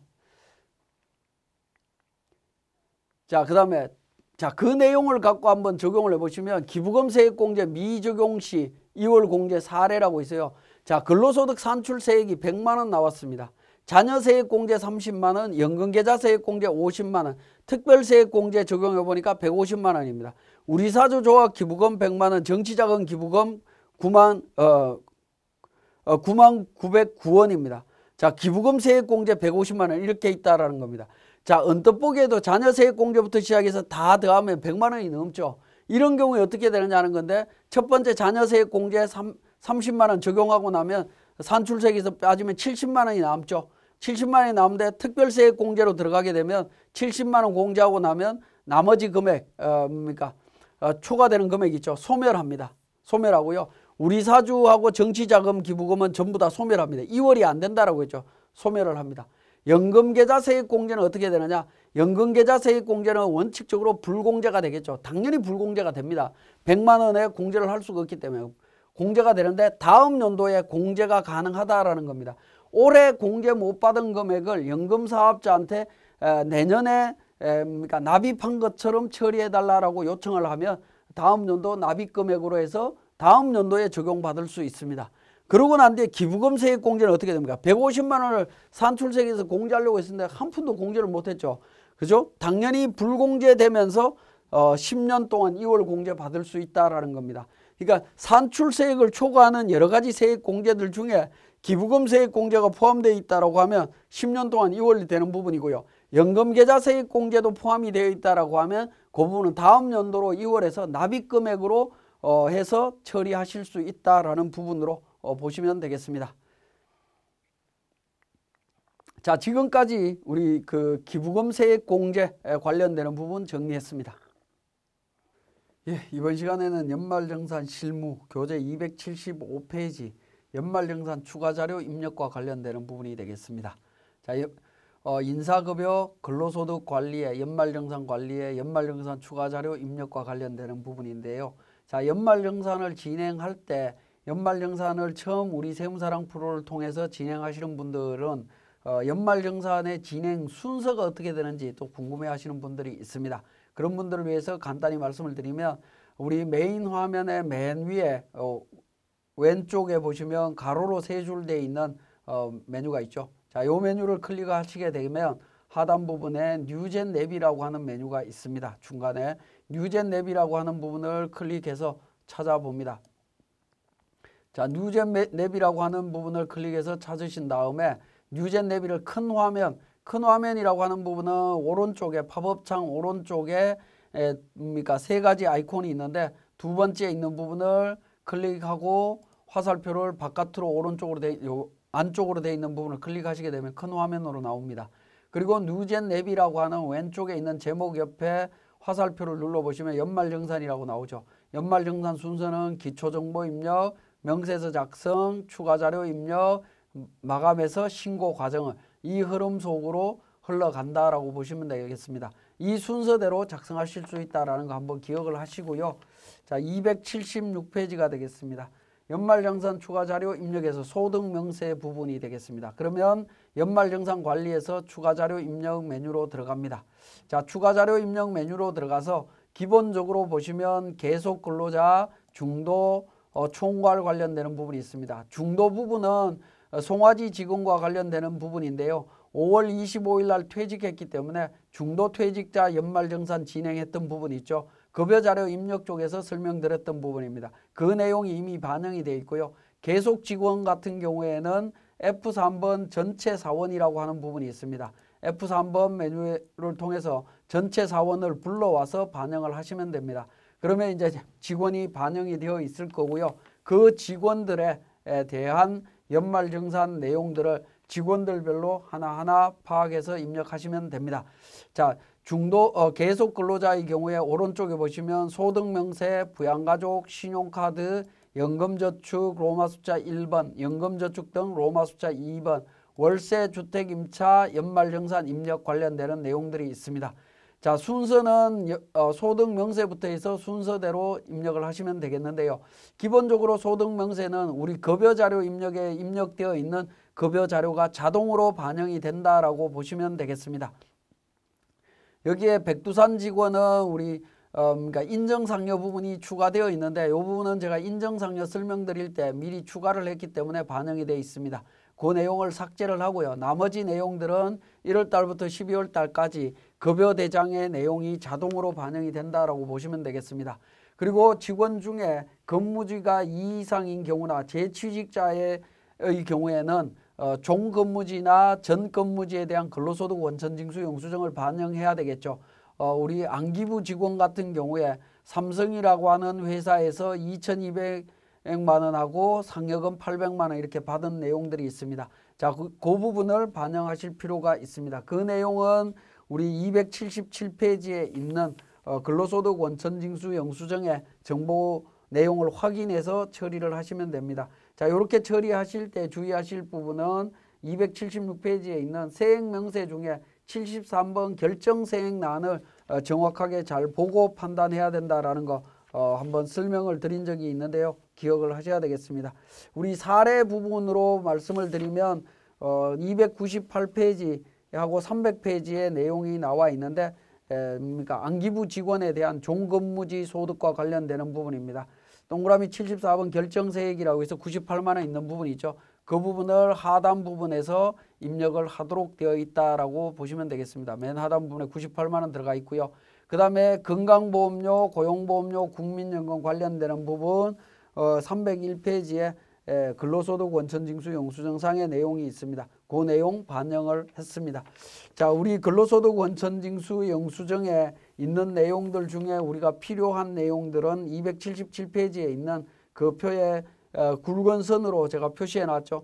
종된 근무지나 재취직자의 경우에는 이 내용을 추가로 정리를 하시면 되겠습니다. 자, 그렇게 입력을 하시는 부분들이고요. 종된 근무지 반영을 했습니다. 자, 그러면 이제 부양가족 탭으로 가서 부양가족과 관련되는 정보들을 쭉 등록을 하시면 됩니다.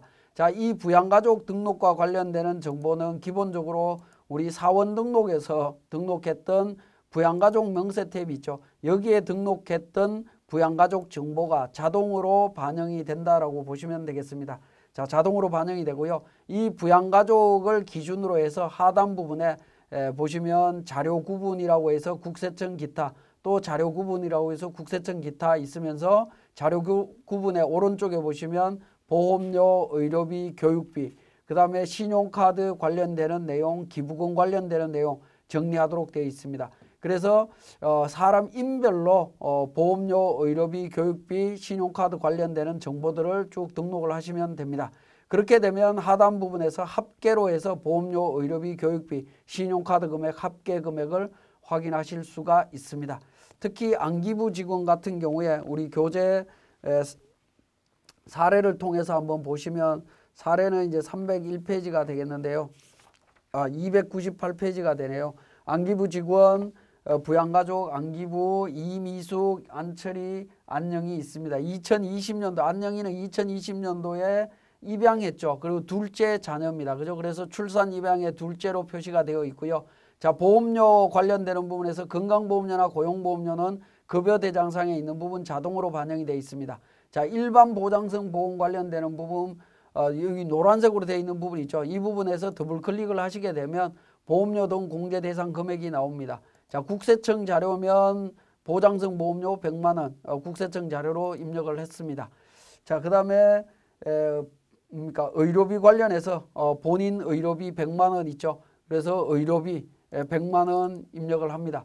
국세청 안기부 본인에서 100만 원 이렇게 등록을 해주시면 되겠습니다. 자, 이런 형태로 하나하나 등록을 해주시면 되겠는데 의료비 같은 경우에는 입력을 하시게 되면 어떻게 됩니까? 의료비 지급명세서라고 하는 부분으로 들어가서 인적 사항별로 하나하나 등록하도록 되어 있고요. 중간에 실손의료보험금 차감하도록 되어 있습니다. 이미숙 같은 경우에 자료에 보시면 300만 원을 지출했는데 실손보험금 수령한 금액이 100만 원이다라는 거죠. 그래서 300만 원, 100만 원 이렇게 입력을 하실 수 있습니다. 자, 근데 국세청 관련되는 자료인 경우에 간소화 자료에서 제공되는 경우에는 의료기관의 상호나 사업자 등록 번호가 필요가 없습니다. 그렇지만 기타 자료인 경우에는 상호와 사업자 등록 번호를 등록하도록 되어 있습니다. 그래서 보시면 안철이 같은 경우에 안경 구입했다라고 되어 있죠. 사업자 등록 번호와 안경 구입했습니다. 60만 원이지만 이 부분은 50만 원을 한도로 하기 때문에 50만 원만 입력을 하시면 되겠습니다. 그리고 안영희 같은 경우에 약국에서 250만 원 있습니다. 기타 영수증으로 받았다라는 거죠. 그래서 250만 원 의료비 세액 공제가 가능하다면 이렇게 적용하실 수 있다라는 겁니다. 자, 의료비를 입력하실 때에는 의료비 지급 명세서로 바로 연결돼서 처리가 된다라는 거 기억하시면 되겠고요. 자, 교육비 관련되는 부분은 교육비 관련되는 정보가 우리 298페이지에 있죠. 본인 교육비 200만 원 있습니다. 자, 본인의 커스를 두고 200만 원 입력하게 되면 바로 옆에 본인으로 표시가 됩니다. 자, 그 다음에 자녀 있죠. 안철이 자녀가 있습니다. 자녀 교육비 450만 원 입력하고 나면 그러니까 대학생인지 초, 중, 고등학생인지 확인을 해야 되겠죠. 자, 그 부분은 하단 부분에 보시면 취약 전 아동 1번, 초, 중, 고등학교 2번, 3번 대학생, 4번 본인, 공제 대상 아닌 뭐 이런 부분들이 있습니다. 대학생이니까 3번 선택했고요. 안영희는 이제 초등학생이죠. 교육비 250 들어있는데 초등학생이니까 2번 선택했습니다. 그래서 기본적으로 부양가족을 기준으로 해서 보험료, 의료비, 교육비, 신용카드, 기부금과 관련되는 부분들은 부양가족별로 별도로 하나하나 다 등록하는 거다라고 이해를 하시면 되겠습니다. 자, 그 다음에 이제 신용카드 관련되는 부분입니다. 신용카드 관련되는 부분들이 올해 공제율이 많이 바뀌었죠. 2월 달까지와 8월 달 이후 분 공제율과 3월 달 공제율, 4월에서 7월까지 공제율이 다르다라는 겁니다. 그렇기 때문에 신용카드 관련되는 부분을 더블 클릭을 하시게 되면 부양가족 탭에서 바로 신용카드 등 탭으로 이동이 되게 됩니다. 여기에서 이제 신용카드 관련되는 정보들을 등록을 하시면 되겠습니다. 자, 신용카드 사용액을 보시면 3월에서 7월 사용분은 없는 걸로 가정을 했습니다. 제가 만약에 3월분, 4월분 여기에 자료가 구분되어 있죠. 그러면 3월달 사용분이 있다라고 하면 3월달 사용분과 뭐 이런 부분들을 다 등록을 하셔야 됩니다. 우리 자료에 그 3월, 4월분은 없다라고 3월에서 7월까지는 없다라고 했습니다만은 예를 들어서 1,500만 원 중에 3월달에 사용한 게 200만 원이라면 200만 원, 그 다음에 4월에서 7월까지 한 게 300만 원이고 기타 1,000만 원이다라고 가정을 하면 이렇게 구분해서 입력을 하셔야 된다라는 부분입니다. 마찬가지로 직불카드 전액 다 없는 걸로 하도록 하겠습니다. 1,500만 원이고요. 현금 영수증 300만 원이고요. 도서가 그렇고 현금 영수증 관련되는 부분 300만 원 있습니다. 300만 원 있고요. 도서 공연이나 이런 부분들은 총급의 7천만 원 기준이기 때문에 7천만 원 초과자는 적용이 되지 않는다라고 보시면 되겠습니다. 자, 배우자 이미수 3월에서 7월 달 사이에 사용한 게 없는 걸로 가정하겠습니다. 200만 원. 그 다음에 전통시장 사용분 200만 원입니다. 200만 원 등록을 했습니다. 자, 그 다음에 안철이 대학생이죠. 대학생이 사용한 거 현금 영수증 150만 원이 있습니다. 150만 원 이렇게 구분해서 등록을 해주시면 되겠습니다.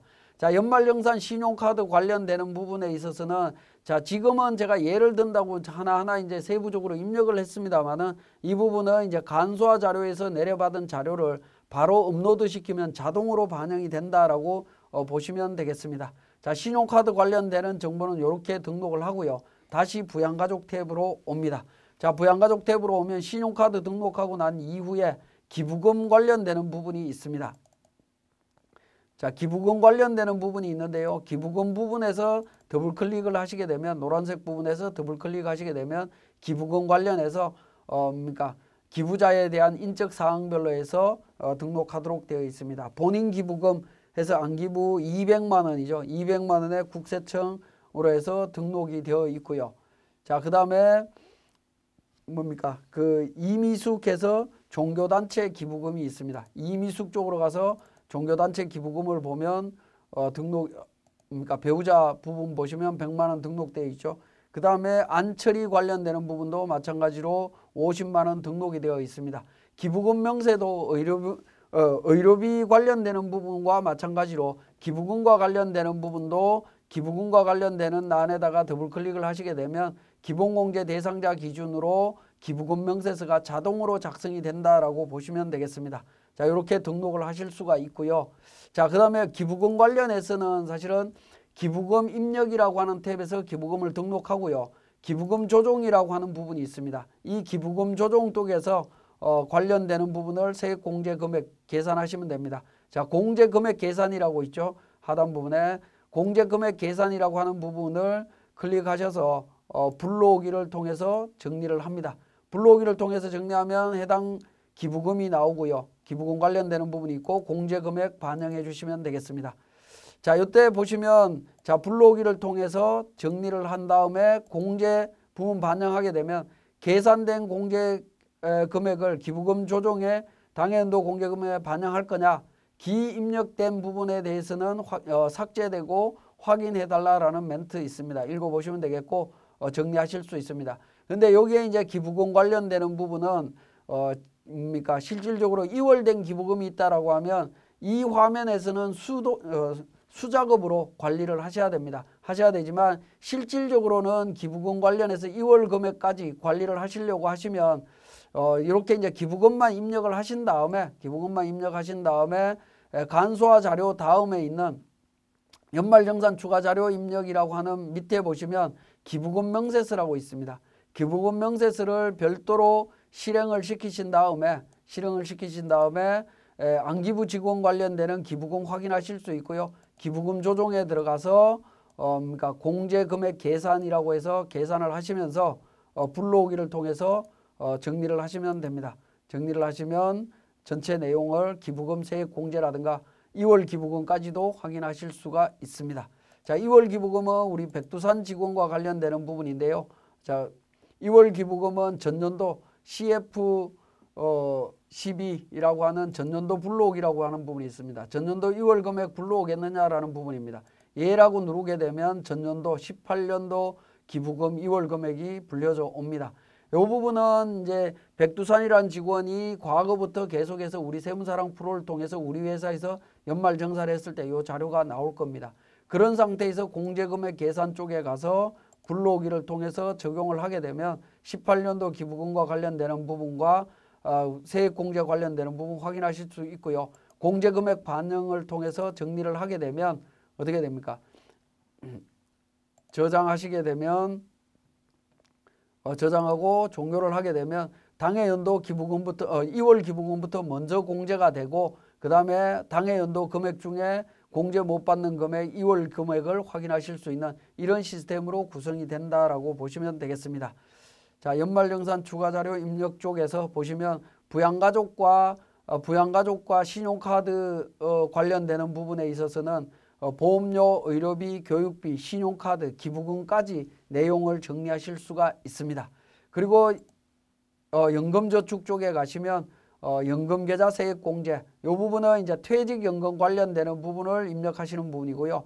2번에 있는 연금계좌 세액공제 2번은 연금저축과 관련되는 부분입니다. 개인연금저축이나 연금저축을 있으면 등록하시면 되고요.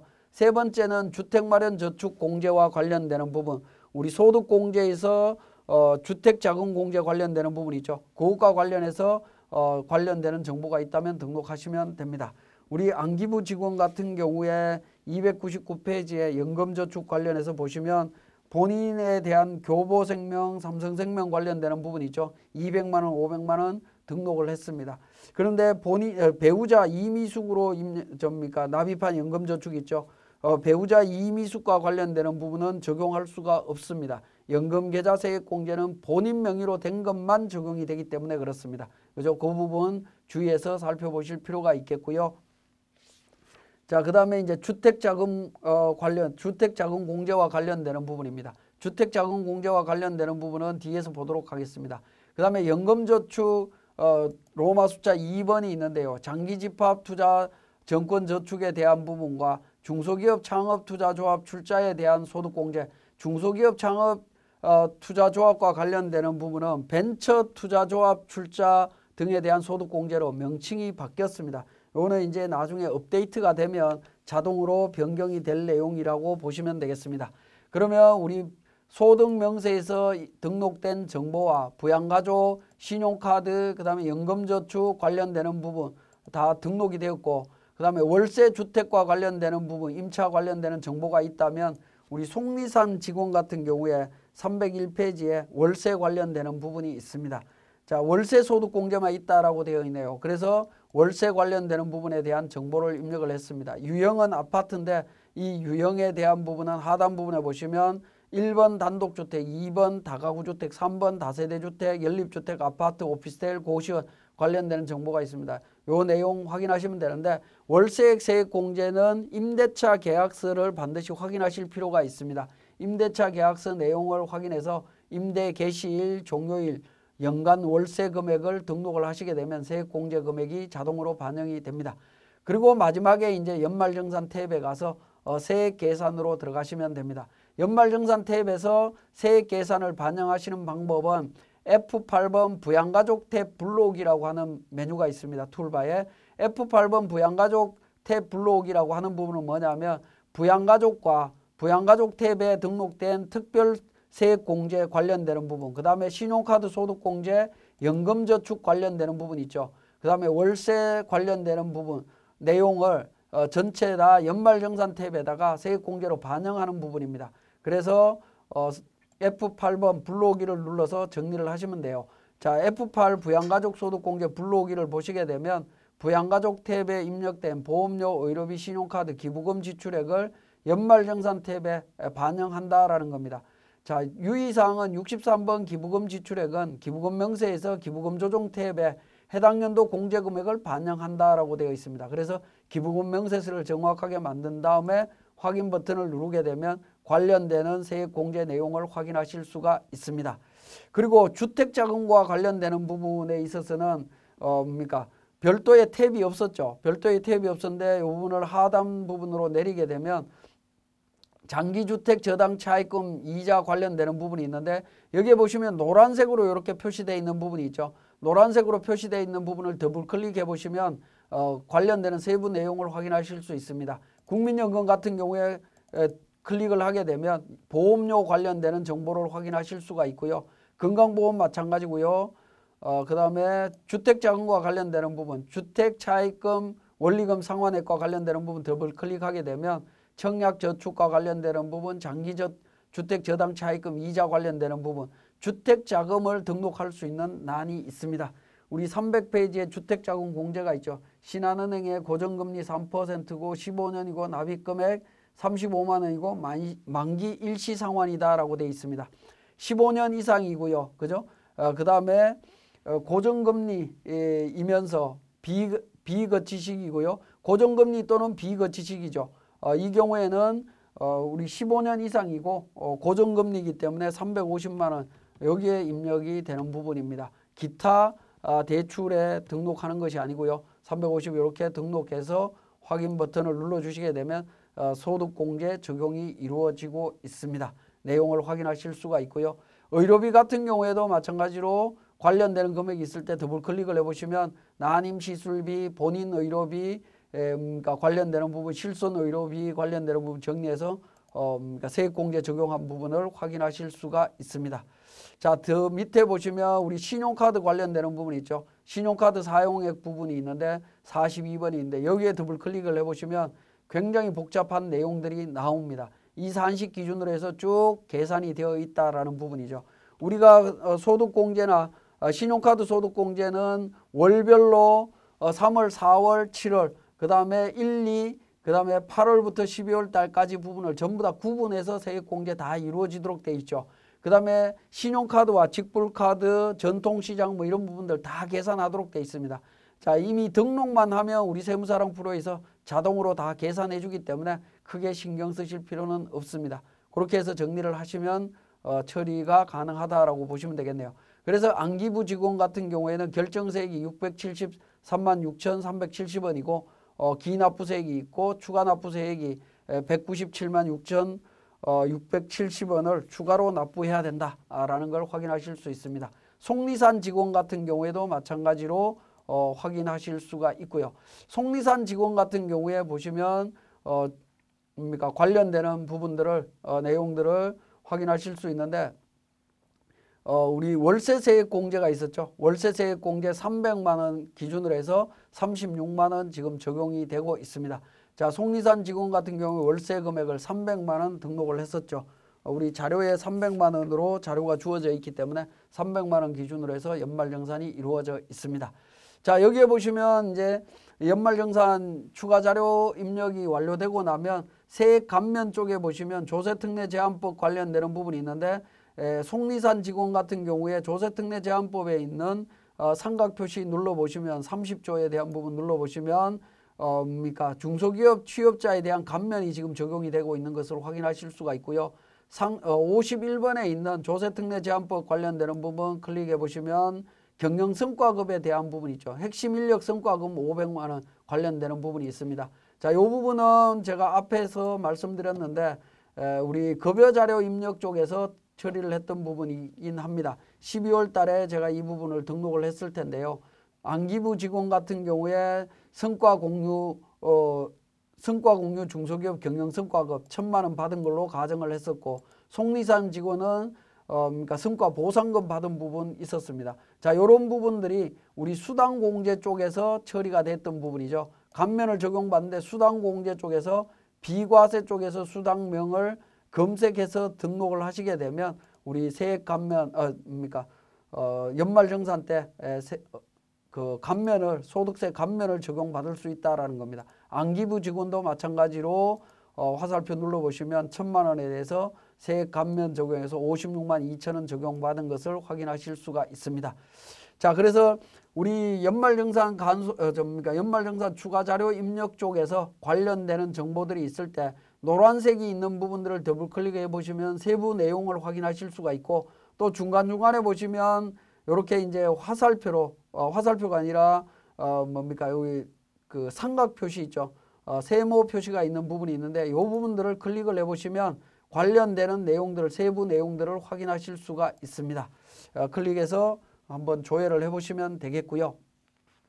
자, 이렇게 이제 연말정산을 하는데 지금까지 설명드렸던 내용들 기준으로 보면 부양가족, 신용카드, 연금저축 관련되는 부분을 하나하나 직접 입력을 했다라는 겁니다.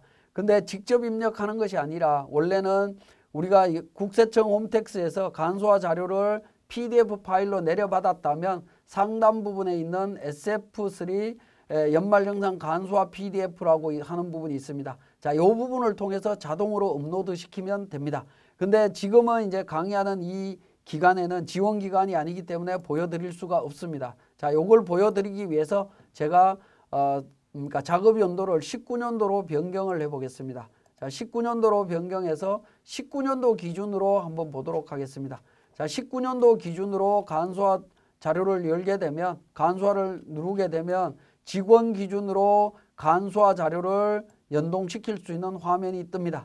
그러면 하단 부분에 보시면 PDF 불러오기가 있고 파일용이 있죠. 그죠? 폴더에 있는 걸 불러올 거냐 아니면 파일로 불러올 거냐 하는 건데 폴더에 예를 들어서 백두산, 안기부, 송화지, 속리산 직원 전체 다가 폴더에 들어있다라고 하면 이 파일 폴더 이름은 파일 이름은 전부 다 직원과 직원 이름과 주민등록번호로 파일명이 구성이 되어 있습니다. 국세청에서 내려받았을 때.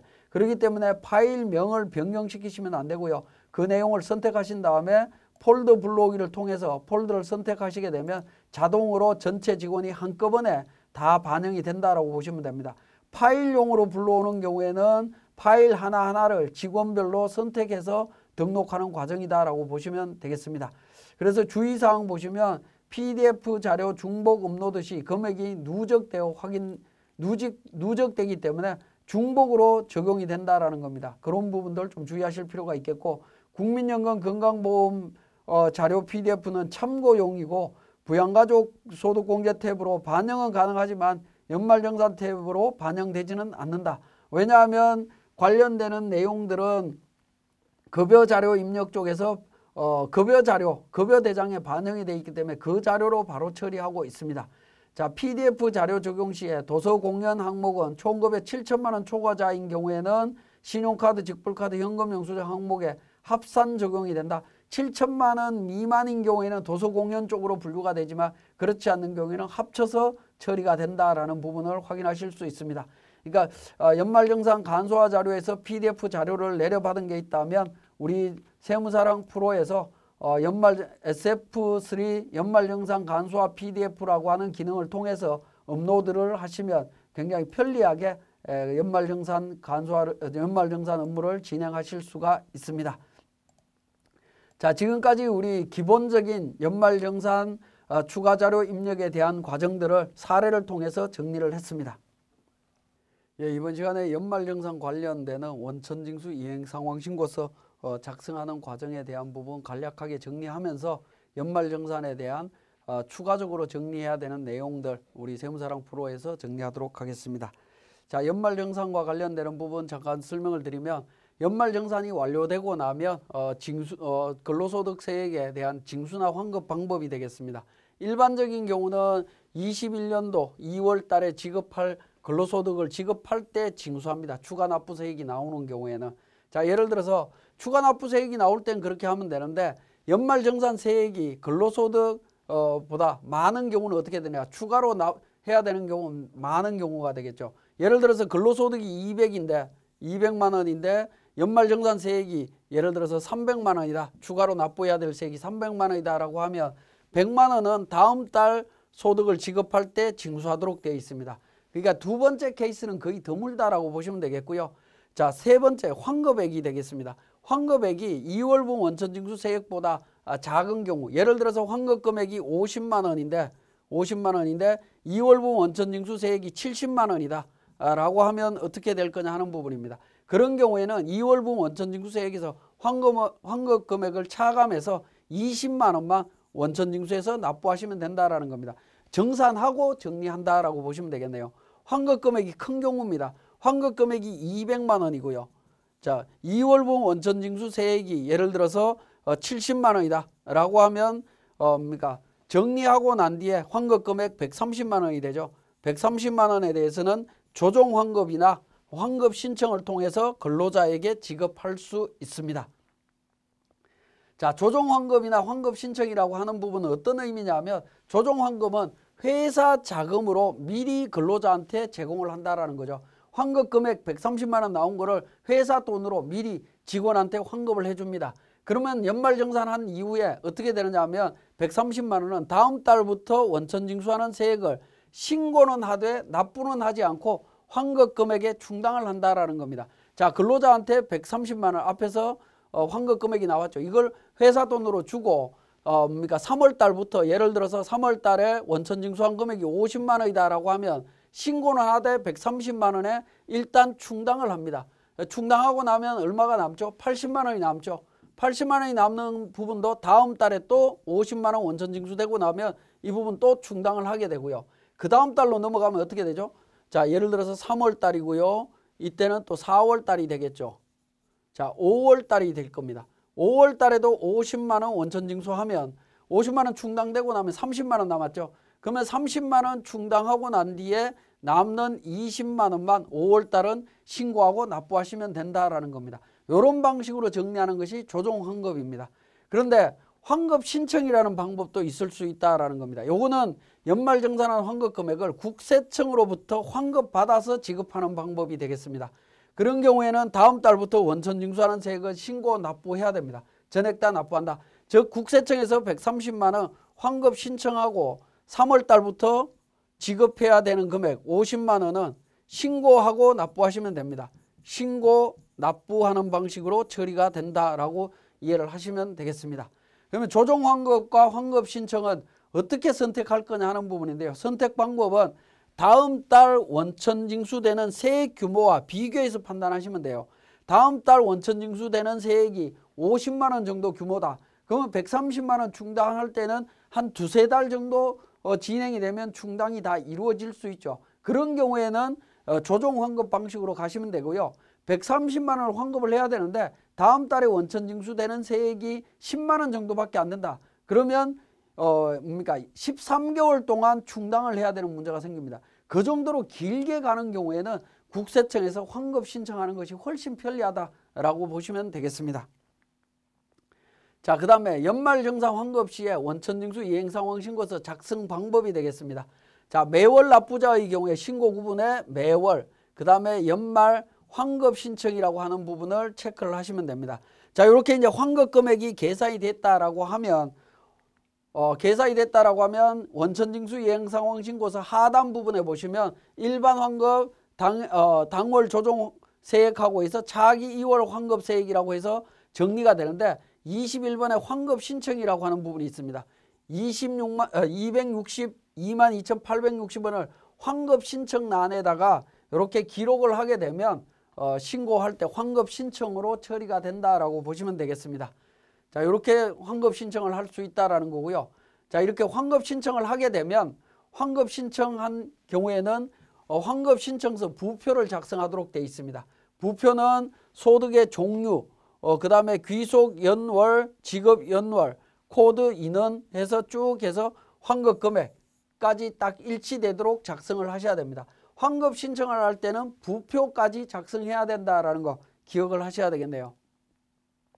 자, 연말정산 관련되는 분납입니다. 자, 환급이 일어났을 때는 환급 신청을 하면 되는데 분납을 해야 되는데요. 월별 납부자는 연말정산 시에 추가 납부세액이 10만 원을 초과하는 경우에는 2월 달부터 4월 달까지 분납 가능하다라는 겁니다. 3개월 동안 분납 가능하고요. 반기별 납부자는 그거와 상관없이 7월 10일까지 신고 납부하시면 됩니다. 자, 분납 신청 절차는 근로자의 분납 의시 표시에 의해서 합니다. 분납 의사 표시에 의해서 진행을 하시면 되겠고, 분납 기간 중에 퇴사하는 경우에는 그 시점에서 나머지 잔액을 원천징수해야 되고요. 폐업하는 경우도 마찬가지입니다. 분납 신청을 하게 되면 지방소득세나 농어촌 특별세 분납도 동일하게 이루어집니다. 자, 근로소득 원천징수 작성 교부가 되겠습니다. 자, 일반적인 경우에는 2월 말까지 근로자에게 교부하시면 됩니다. 중도 퇴직하는 경우에는 퇴직하는 날에 급여를 지급하는 날이 속하는 다음 달 말일까지 작성해서 교부를 합니다. 근데 다음 달 말일까지 작성해서 교부하지만 대부분은 다음 연도에 다른 데 재취직했을 때 연말정산할 때쯤에 다시 교부해달라고 요청을 하게 됩니다. 종된 근무지 원천징수 의무자는 근로자가 종된 근무지의 원천징수 의무자에게 요청하면 즉시 발급하도록 되어 있습니다. 요청하면 즉시 발급해서 교부해야 됩니다. 자, 원천징수 이행상황신고서 제출 및 세액 납부가 되겠습니다. 연말정산 후에 납부할 세액이 없는 경우에도 이행상황신고서는 제출해야 됩니다. 자, 월별 납부자는 21년 3월 10일까지 제출을 해야 되겠죠. 20년도에 대한 연말정산분입니다. 자, 반기별 납부자는 1월 1일부터 6월 달 것까지를 연말정산분을 합쳐서 7월 10날까지 제출하시면 됩니다. 그런데 반기별 납부자도 환급 신청하는 경우에는 2021년 1월 달부터 2월 달분과 연말정산분을 합쳐서 3월 10일까지 신고할 수 있습니다. 신고하고요. 그 다음에 3월분과 6월분을 합쳐서 7월 10날까지 이렇게 반기별로 신고를 하시면 됩니다. 자, 반기별 납부자가 환급 신청하는 경우에는 상반기 때는 2번 신고를 해야 된다는 거 기억을 하셔야 되겠고, 자, 원천징수 이행상황신고서 월별 납부자는 뭐 어렵지 않는데 반기별 납부자의 연말정산분 환급 신청은 어떻게 하느냐 하는 부분입니다. 자, 환급 신청분 원천징수 이행상황신고서 3월 10날까지 제출을 해야 된다라는 겁니다. 1월, 2월분 포함해서 제출을 합니다. 자, 그러면 신고 구분에 반기, 연말, 환급 신청이라고 표시를 하게 될 거고요. 귀속은 1월에서 2월로 표시를 합니다. 이건 반기별이니까 1월에서 2월로 표시가 된다라고 보시면 되겠네요.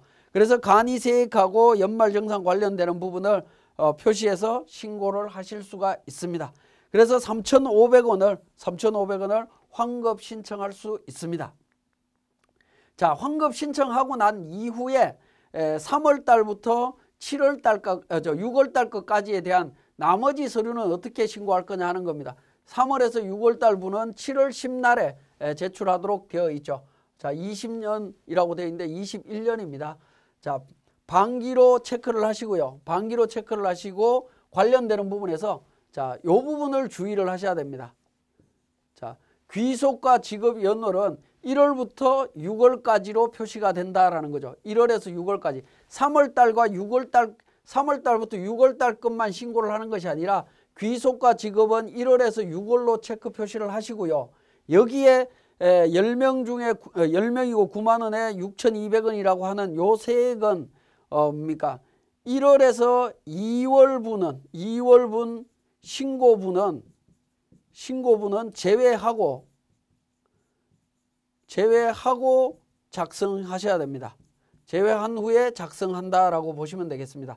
제외된 금액으로 작성을 한다.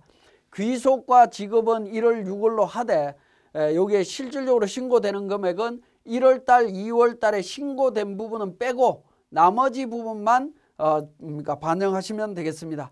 그래서 귀속이 3월, 6월 귀속분 원천징수 이행상황신고서 상에 귀속연월은 반기의 시작월을 기재한다라는 겁니다. 3월이 아니다라는 걸 주의하셔야 됩니다. 여기가 3월이 아니다라는 겁니다. 3월이 아니고요. 3월이 아니고 1월이다라는 거. 이 부분을 좀 주의를 하셔야 되겠습니다. 자, 앞에서 다시 한번 보시면 우리 반기별 원천징수에 대해서 환급 신청을 할 때 1월, 2월분은 이미 신고를 했죠. 그죠? 이미 신고를 했고 이 신고한 내용은 빼고 정상적으로 신고할 때도 1월, 6월로 해서 이미 신고된 내용 뺀 나머지 내용만 들어간다라는 거. 이 부분을 기억을 하셔야 되겠습니다. 자, 지금까지 설명드린 내용을 바탕으로 해서 우리 세무사랑 프로에서 진행되는 과정을 살펴보겠습니다. 자, 교재 291페이지에 2월 된 기부금 세액 공제 반영 방법에 대해서 설명을 드리도록 하겠습니다. 우리 연말정산 추가자료 입력과 관련되는 부분을 설명을 드릴 때 기부금 2월과 관련되는 부분에 대해서 간략하게 말씀을 드렸는데 좀 더 세부적으로 말씀을 드리도록 하겠습니다.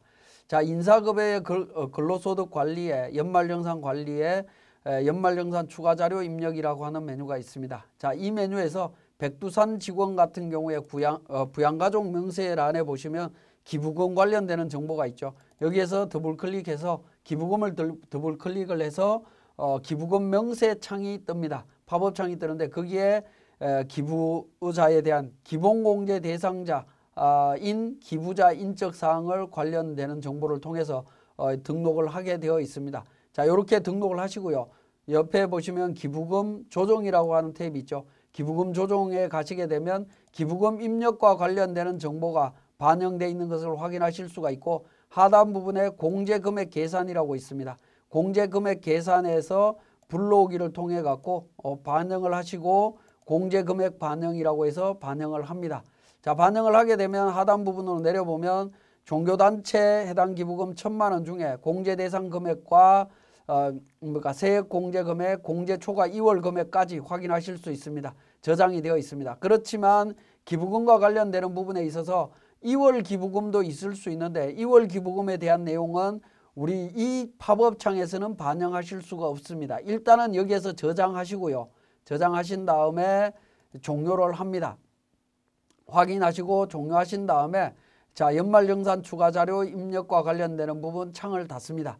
그리고 기부금 명세서 탭으로 갑니다. 기부금 명세서 메뉴로 갑니다.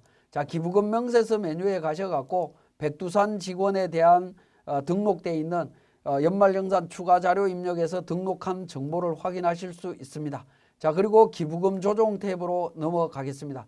기부금 조정 탭으로 넘어갔을 때 자, 기부금 입력이라고 하는 탭에서 보시면 사원 불러오기, 엑셀 자료, 엑셀 불러오기 있습니다.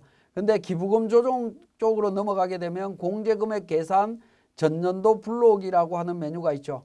자, 기부금 조정 탭으로 넘어가셔 갖고 CF12 전년도 불러오기를 클릭하도록 하겠습니다. 그러면 전년도 2월 금액 불러오겠습니까? 라고 멘트가 뜹니다. 불러올 경우 현재 입력된 데이터 삭제되고 2월 금액이 없는 경우 불러오지 않는다라고 되어 있습니다. 예라고 누르게 되면 어떻게 되죠? 백두산 직원에 대한 2018년도 기부금 2월 금액 300만 원 확인하실 수 있죠. 자, 이 부분은 우리 전기 기부금 명세서 작성한 것을 한번 보도록 하겠습니다. 백두산 직원에 대한 기부금 관련해서 조정 쪽에 가서 보시면 어떻게 되죠? 2018년도에 대한 부분 200만 원 공제되고 300만 원 2월 된 금액을 확인하실 수 있죠.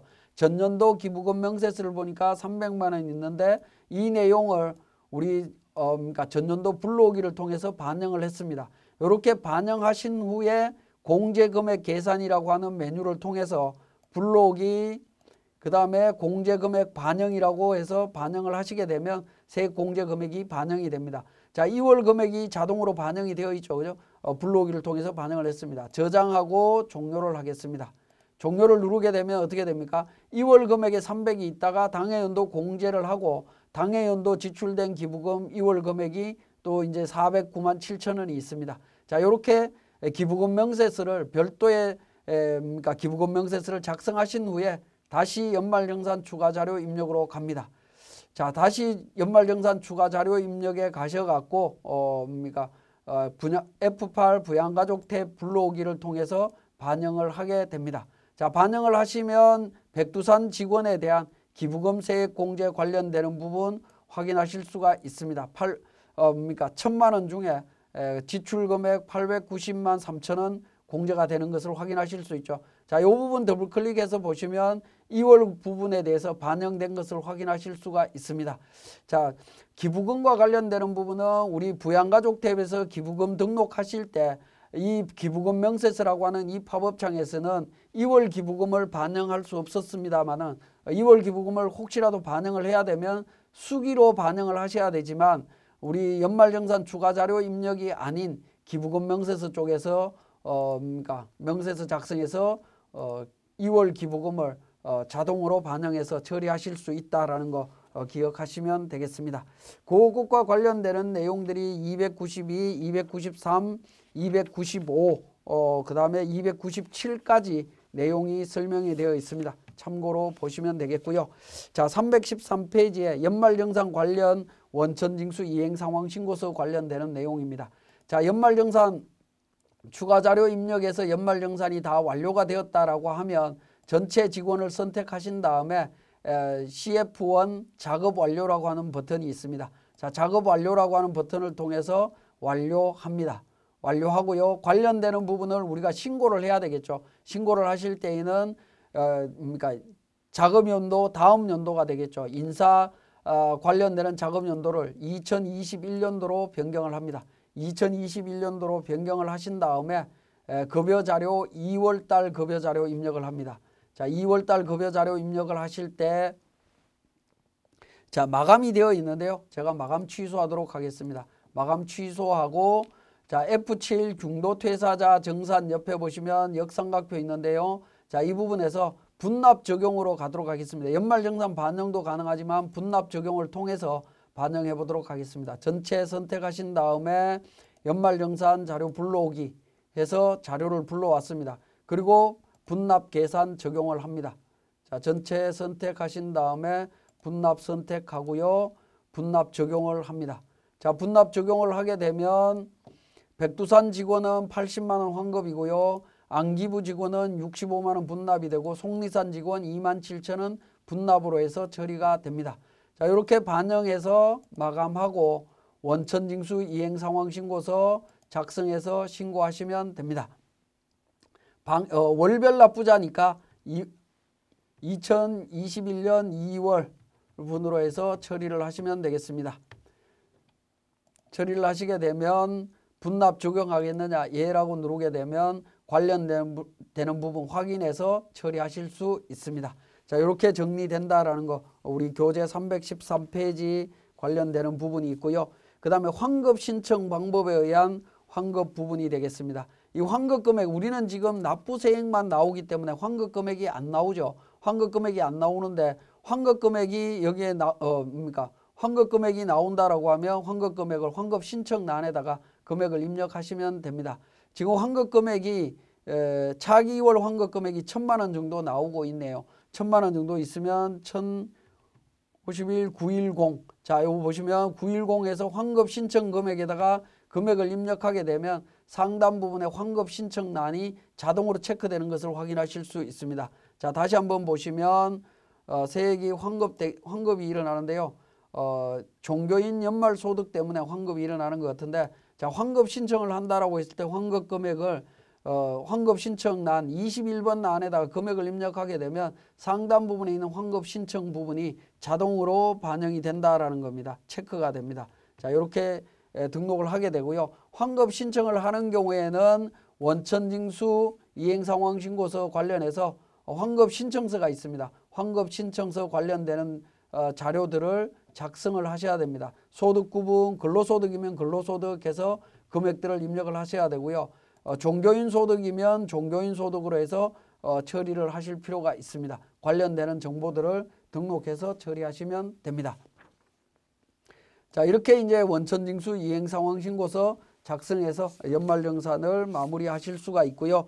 자, 제가 우리 앞에서 그러니까 PPT를 통해서 설명을 드렸는데 319페이지에 연말정산부 환급신청과 관련되는 부분, 그 다음에 321페이지에 반기별 납부자 연말정산 원천징수 이행상황신고서 환급 신청하는 케이스 관련되는 부분 설명이 있습니다. 322, 323페이지인데 이 내용 한 번 정도 확인을 해보시고 다시 한번 말씀을 드리면 323페이지에 반기별 원천징수 이행상황신고서 같은 경우에 이미 환급 신청을 했다라고 하면 1, 2월분 환급 신청을 했다라고 하더라도 반기별 원천징수 이행상황신고서 3월 6월분을 제출할 때는 귀속 1월 지급 6월로 해서 신고한다라는 거 다시 말씀을 드리면서 연말정산과 관련되는 원천징수 이행상황신고서 작성에 대한 부분 설명 마치겠습니다.